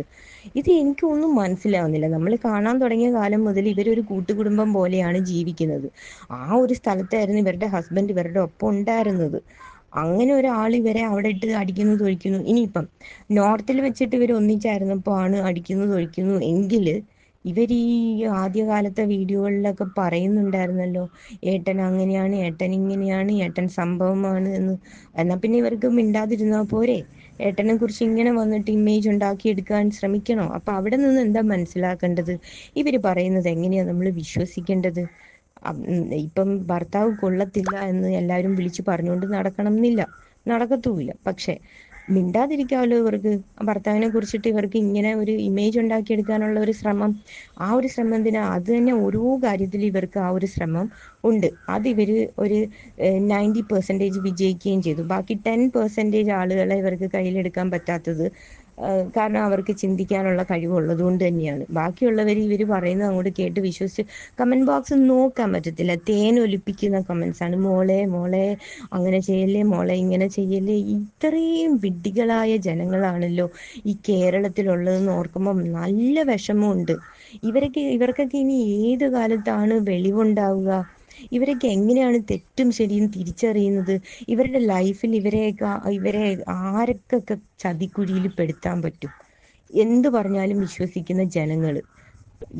എന്താണ് ശരി എന്താണ് തെറ്റ് ഒന്നും അറിയാത്ത കുറെ ആളുകള്. പിന്നെ ലീഗലി കല്യാണം കഴിക്കണ്ട എന്ന് ഇവര് തന്നെയാണ് ആവശ്യപ്പെട്ടത് അയാളോട് എന്ന് ഇവര് പറയുന്നുണ്ട്. ഒരു പെണ്ണും സ്നേഹിച്ച ആളിനെ കല്യാണം കഴിക്കാൻ തയ്യാറാവുമ്പോൾ അത് ലീഗലി കല്യാണം കഴിക്കണ്ട എന്ന് ആരും വെക്കാറില്ല. അങ്ങനെ വെക്കുന്നത് അവർക്കിടയിൽ എന്തെങ്കിലും ഒരു പ്രശ്നം നിലനിൽക്കുമ്പോഴാണ്. കല്യാണം കഴിക്കാനുള്ള ലീഗലി എന്തെങ്കിലും തടസ്സം അവിടെ നിൽക്കുമ്പോൾ മാത്രമേ അങ്ങനെ ചിന്തിക്കത്തുള്ളൂ. പ്രത്യേകിച്ച് ഇവർ പറയുന്നുണ്ട് അയാളോടുള്ള സ്നേഹവും ആത്മാർത്ഥതയും കൊണ്ടാണ് ഇവർ അയാളുടെ ദ്രോഹം മുഴുവൻ സഹിച്ച് ഇത്രയും കാലം പിടിച്ചു നിന്നതെന്ന് ഇവര് തന്നെ പറയുന്നുണ്ട്. അങ്ങനെ അയാളെ അത്രയും സ്നേഹിച്ച ഒരാള് കല്യാണം എന്തിന് എന്താ ലീഗലി വേണ്ട എന്ന് വെച്ചു? അവിടെ തന്നെ നമുക്ക് മനസ്സിലാക്കാലോ അവർക്കത് അയാൾ കല്യാണം കഴിച്ച ഒരു വ്യക്തിയാണ്, 3 കുട്ടികളുടെ അച്ഛനാണ് എന്നുള്ള കാര്യം ഇവർക്ക് നന്നായിട്ട് അറിയാമായിരുന്നു എന്നുള്ളത് അവിടെ വ്യക്തമാണ്. അവിടെയും അവരെന്താ പറയുന്നത്? അയാള് മറച്ചു വെച്ചു. പിന്നീട് ഇവർ ഈ ഫോട്ടോ കാണുന്നു, ഒരു സ്ത്രീ നിൽക്കുന്നു, 2 കുട്ടികൾ അപ്പുറത്ത് നിൽക്കുന്നു ഇപ്പുറത്ത് നിൽക്കുന്നു. ഇവര് എന്താ വിചാരിക്കുന്നത്? ഇത് കേൾക്കുമ്പോ എല്ലാവരും അത് കണ്ണടച്ച് വിശ്വസിക്കണോ? അപ്പൊ ഒരു പെണ്ണും ലീഗലി കല്യാണം കഴിക്കണ്ട എനിക്ക് എന്നും പറഞ്ഞിട്ട് ആരെയും കെട്ടാൻ തയ്യാറാവത്തില്ല. അങ്ങനെ ഇവര് തയ്യാറായിട്ടുണ്ട് എങ്കിൽ അത് ഉറപ്പാണ് അയാള് കല്യാണം കഴിച്ച ഒരു വ്യക്തിയാണെന്ന് ഇവർക്ക് അറിയാമായിരുന്നു. അതുകൊണ്ടാണ് അങ്ങനെ നടന്നതും. പക്ഷെ ഇപ്പൊ പറയുന്നത് എന്താ, ഇവർക്ക് ഇതൊന്നും അറിയത്തില്ലായിരുന്നു, ഫോട്ടോ കണ്ടപ്പോഴാണ് ഇവരിത് അറിയുന്നതെന്ന്. അപ്പൊ അവിടെ തന്നെ നമുക്ക് മനസ്സിലാക്കാം പറയുന്നതിൽ യാതൊരു കണക്ഷനും ഇല്ലാത്തൊരു കാര്യമാണ് ഇവർ ഈ പറയുന്നത്. അപ്പൊ ഇവരുടെ ഇമേജ് കാത്തു സൂക്ഷിച്ചു കൊണ്ടുപോകണം, മറ്റേ എക്സിനെ അവിടെ ഇടിച്ചു താഴ്ത്തണം, അയാള് പബ്ലിക്കിന്റെ മുന്നിൽ വരത്തില്ല, അയാൾ ഈ ദുരാത്മാവൊക്കെ അലഞ്ഞു തിരിഞ്ഞ് നടക്കുന്നത് പോലെ, ദുരാത്മാക്കൾ അലഞ്ഞു തിരിയുക എന്ന് പറയുന്നത് പോലെ അയാൾക്ക് സത്യങ്ങൾ പറയാൻ പറ്റാത്തൊരവസ്ഥയിൽ അയാൾ അലഞ്ഞു തിരിഞ്ഞ് നടന്നിട്ടായിരിക്കും ഇവർ ഈ പറയുന്നത്. അയാൾ വന്നിട്ട് പല പേരുകളിൽ വന്നിട്ട് കമന്റ്സ് നിറച്ച് എഴുതുന്നുണ്ട് എന്ന് ഇവർ തന്നെ പറയുന്നുണ്ട്. ഇയാൾക്ക് പബ്ലിക്കിന്റെ മുന്നിൽ വരാൻ പറ്റാത്ത, അയാൾ ഇപ്പോഴും ഡിവോഴ്സ്ഡ് ആയിരിക്കത്തില്ല, അല്ലെങ്കിൽ അയാൾക്ക് ഫാമിലീനെ പേടിയായിരിക്കും, അയാളുടെ മക്കൾ വലിയ കുട്ടികളാണെന്ന് ഇവർ പറയുന്നുണ്ട്. അവരെയൊക്കെ പേടിച്ചിട്ടും അല്ലെങ്കിൽ നാണക്കേട് ഓർത്തിട്ടും അയാൾക്ക് അയാളുടെ ഫേസ് റിവീൽ ചെയ്യാനോ ഒന്നും പബ്ലിക്കിന്റെ മുന്നിൽ വരാനോ പറ്റുന്നില്ല. പിന്നെ ഒരു കമന്റ് ബോക്സിൽ കണ്ടു, ഇയാളുടെ പേര് വിജയ് എന്നല്ല, വിജയ് എന്ന് ഇവരിട്ട പേരാണ്. വിദ്യ രമേശ് എന്ന് പറയുന്ന ഒരു കമന്റിലാണ് കണ്ടത്. അത് അവര് കുറച്ച് കൂടുതൽ കാര്യങ്ങൾ ഇവരെ കുറിച്ച് എഴുതുന്നുണ്ട്. രണ്ടുപേരെയും പേഴ്സണലി അറിയുന്ന ഒരു വ്യക്തിയാണ് എന്ന് തന്നെയാണ് അവർ എഴുതിയിരിക്കുന്നത്. അരുൺ സാമുവൽ എന്നാണ് ഇയാളുടെ പേര്, വിജയ് എന്നല്ല എന്നൊക്കെ അവര് പറയുന്നുണ്ട്. അപ്പോ ഇതൊക്കെ എന്തിനു വേണ്ടിയിട്ട് ഇവര് പുതിയൊരു പേര് കണ്ടുപിടിച്ച്, അല്ലെങ്കിൽ പുതിയൊരു പേരിൽ പറയുന്നു അയാള് പബ്ലിക്കിന്റെ മുന്നിൽ വരത്തില്ല എന്നുള്ള ഉറപ്പ് കൊണ്ടിട്ട് ഇവരിങ്ങനെ അയാളാണ് ഇത് കുറ്റം ചെയ്ത്, ഇത് കഴിഞ്ഞ കാര്യങ്ങൾ എല്ലാം നിർത്തി ഇവർ രണ്ടാമത് കല്യാണം കഴിച്ചു എല്ലാമാണ്, കുറെ അന്തം ഫാൻസിന്റെ സപ്പോർട്ടും ഇവർക്കുണ്ട്, ഇങ്ങനെ ഇവർക്ക് മുന്നോട്ട് പോകാലോ. ഈ ഇടയ്ക്കിടയ്ക്ക് വന്നിട്ട് എൻ്റെ എക്സ് ഇങ്ങനെ വിളിച്ചു, ശല്യം ചെയ്തു, കുഞ്ഞാവ എടുത്തു, കുഞ്ഞാവേനെ അങ്ങനെ പറഞ്ഞു ഇങ്ങനെ പറഞ്ഞു, ഇതൊക്കെ എന്തിനു വീഡിയോ ഉണ്ടാക്കണം? ഒന്നില്ലെങ്കിലും ഇവർ ഇടയ്ക്കിടയ്ക്ക് ടീച്ചർ എന്നും പറഞ്ഞിട്ട് പറയുന്നുണ്ട്, ഞാൻ ക്ലാസ് എടുക്കാൻ പോകുന്നു, ഞാൻ ഇപ്പൊ ക്ലാസ് എടുക്കും, ഞാൻ ഇപ്പൊ ക്ലാസ് തുടങ്ങും. എന്തിനാണ് ഈ ഒരു അധ്യാപിക എന്നുള്ള ആ ഒരു ഇത് പേര് നിലനിർത്തി കൊണ്ടുപോകാൻ വേണ്ടിയിട്ടുള്ള ഒരു തന്ത്രപ്പാട്? അതാണ് നമുക്ക് അതിൽ നിന്ന് മനസ്സിലാവുന്നത്. ഞാൻ ഇപ്പൊ ക്ലാസ് എടുക്കും, ഇപ്പൊ ക്ലാസ് തുടങ്ങും, അതിനു വേണ്ടി കെട്ടിയിട്ടുള്ള റൂമാണ് ഇത്. കല്യാണത്തിന് മുമ്പുള്ള ഒരുക്കങ്ങൾ നടത്തിയിട്ട് അത് ക്ലാസ് എടുക്കാൻ വേണ്ടിയിട്ട് കെട്ടിയ റൂമാണ് എന്ന് പറഞ്ഞ് കാണിച്ചു. ഇനി മറ്റൊരു കാര്യം, ഈ അവർ രണ്ടാമത് കല്യാണം കഴിക്കുവോ കഴിക്കാതിരിക്കുവോ എന്ത് വേണമെങ്കിലും ആയിക്കോട്ടെ, പക്ഷെ അവിടെയും ഇവര് ആളുകളുടെ മുന്നിൽ വേറൊരു ഫേക്ക് കളി കളിച്ചു. അതായത് ഇവര് പറഞ്ഞത് ഫ്രണ്ടിനെ പോലെ എന്ന് പറഞ്ഞ് നടന്ന് ഇവര് എന്താ പറയാ, ഭയങ്കര ഒരു സുഹൃത്ത് എന്നുള്ള നിലയിൽ വളരെ ഇതായിട്ട് സംസാരിക്കുകയും, അല്ലെങ്കിൽ ആളുകൾ പറയുന്നുണ്ട് സഹോദരനെ പോലെ എന്ന് ഏതോ Q&Aയിലൊക്കെ ഇവർ പറയുന്നുണ്ട് എന്നാണ് പറയുന്നത്. ഞാൻ എനിവേ അത് ഞാൻ കേട്ടിട്ടില്ല. എന്താണെങ്കിലും ഇവര് ഒരു ഡിസ്റ്റൻസ് ഇട്ടുകൊണ്ട് തന്നെയായിരുന്നു, ഒരു സുഹൃത്ത് എന്ന നിലയിലായിരുന്നു അയാളോട് പെരുമാറിയിരുന്നതായിട്ട് നമുക്ക് വീഡിയോയിൽ കണ്ടിട്ടുള്ളത്. പക്ഷെ അവരതിൽ അങ്ങനെ ഇനി ഒരിക്കലും അങ്ങനെ അവരൊരു കല്യാണത്തെ കുറിച്ച് ചിന്തിക്കുന്നില്ല, അങ്ങനെയാണ് ഇങ്ങനെയാണെന്നൊക്കെ പറയുമ്പോഴും ഈ വ്യക്തിയുമായിട്ട് ഇവർ അടുപ്പത്തിലായിരുന്നു എന്നുള്ളത് ഏത് പൊട്ടനും മനസ്സിലാക്കാൻ പറ്റുന്ന ഒരു കാര്യമാണ്. കാരണം ഒരാൾക്കും പെട്ടെന്ന് ഒരാഴ്ച കൊണ്ട് അല്ലെങ്കിൽ ഒരു മാസം കൊണ്ട് അങ്ങ് പെട്ടെന്ന് ഒരു പ്രണയം പൊട്ടിമുളച്ചൊന്നും ഉണ്ടായി ഇത്രയും കല്യാണത്തിലേക്ക് എത്തിച്ചേരാൻ ഒരു വഴിയും ഞാൻ കാണുന്നില്ല. അപ്പൊ ഇവര് അവിടെയും ആളുകൾ ആദ്യം തന്നെ ഇവരെന്ത് ചെയ്തു, ഒരു ഫോട്ടോഷൂട്ട്, കല്യാണ ഫോട്ടോഷൂട്ട്, ഇയാളുടെ കൂടെ നിൽക്കുന്ന ഒരു ഫോട്ടോഷൂട്ട് നടത്തിയിട്ടു. എന്നിട്ട് ആളുകളെ കൊണ്ട് തന്നെ, ഇവരുടെ അന്തം ഫാൻസിനെ കൊണ്ട് തന്നെ പറയിച്ചു, കുഞ്ഞാവ ദീപ്തിക്ക് നല്ല ചേർച്ചയാണ്, നിങ്ങൾക്ക് കല്യാണം കഴിച്ചൂടെ എന്നുള്ളത് ഫാൻസിനെ കൊണ്ട് തന്നെ ഇവര് പറയിപ്പിച്ചു. അതിനുശേഷം കുറച്ച് ദിവസങ്ങൾക്കുള്ളിൽ വന്ന് പറയുന്നു ഞങ്ങളുടെ കല്യാണമാണെന്ന്. ഇതൊക്കെ എന്താണ്? സീരിയൽ വെറും ചീപ്പായിട്ടുള്ള കാര്യങ്ങളല്ലേ? ഇവർ എന്ത് വേണമെങ്കിലും, ഞാൻ വീണ്ടും വീണ്ടും പറയാണ്, എന്ത് വേണമെങ്കിലും സോഷ്യൽ മീഡിയയിൽ എന്ത് വേണമെങ്കിലും കാണിക്കുക എന്നുള്ള നിലയിലാണ് ഇപ്പോൾ സോഷ്യൽ മീഡിയയുടെ പോക്ക്. ഇവരും കാണിച്ചോട്ടെ കൂട്ടത്തിൽ. പക്ഷെ ചാരിറ്റി എന്നും പറഞ്ഞ് നടന്ന് ഒരു സ്റ്റാർ ഇമേജ് ഉണ്ടാക്കിയിട്ട് അതിൻ്റെ മറവിൽ നടന്നിട്ട് ഇങ്ങനെ ഉണ്ടാക്കുമ്പോൾ ആളുകൾ ചോദ്യം ചെയ്യും. അതിന് ഇവർ കറക്റ്റ് ഉത്തരം പറഞ്ഞേ പറ്റൂ. ഉത്തരം പറയുമ്പോൾ എന്താ പറയുക, പിടിച്ച് നമ്മൾ ചോദ്യം ചോദിക്കുമ്പോൾ പിടിച്ച് നമ്മളെ ബ്ലോക്ക് ചെയ്യുക, അല്ലെങ്കിൽ നമ്മുടെ കമൻസ് എടുത്ത് ഡിലീറ്റ് ചെയ്യുക, അതല്ല വേണ്ടത്. അല്ലെങ്കിൽ പിന്നെ മിണ്ടാതിരിക്കുക, കുടുംബ പ്രശ്നങ്ങൾ വന്ന് വിളമ്പാതിരിക്കുക. എന്നെ എക്സ് അങ്ങനെ ചെയ്തു. ഇവിടെ നമ്മുടെ നാട്ടിൽ നിയമവും പോലീസും കോടതിയും ഒക്കെ ഉണ്ടല്ലോ, ഇവരവിടെ ചെന്നിട്ട് പരാതി പറഞ്ഞോട്ടെ. ഇതിപ്പോൾ കുറെ ആളുകളെ കേൾപ്പിച്ചിട്ട് എന്തിനാ? അപ്പോൾ ഇത്ര എനിക്ക് പറയണം എന്ന് തോന്നി. പിന്നെ റിയാക്ടിങ് ചാനൽ ചെയ്യുന്ന എല്ലാവരും, ഒട്ടുമിക്ക ആളുകൾക്കും ഇവരെ തൊട്ട് പറയാൻ പേടിയുണ്ട്. അതുകൊണ്ട് അവർ ഭയങ്കര സ്വാമി വിവേകാനന്ദനോടൊക്കെ സാമ്യപ്പെടുത്തി കമ്പയർ ചെയ്തിട്ടൊക്കെയാണ് വീഡിയോ ഇടുന്ന ചിലർ.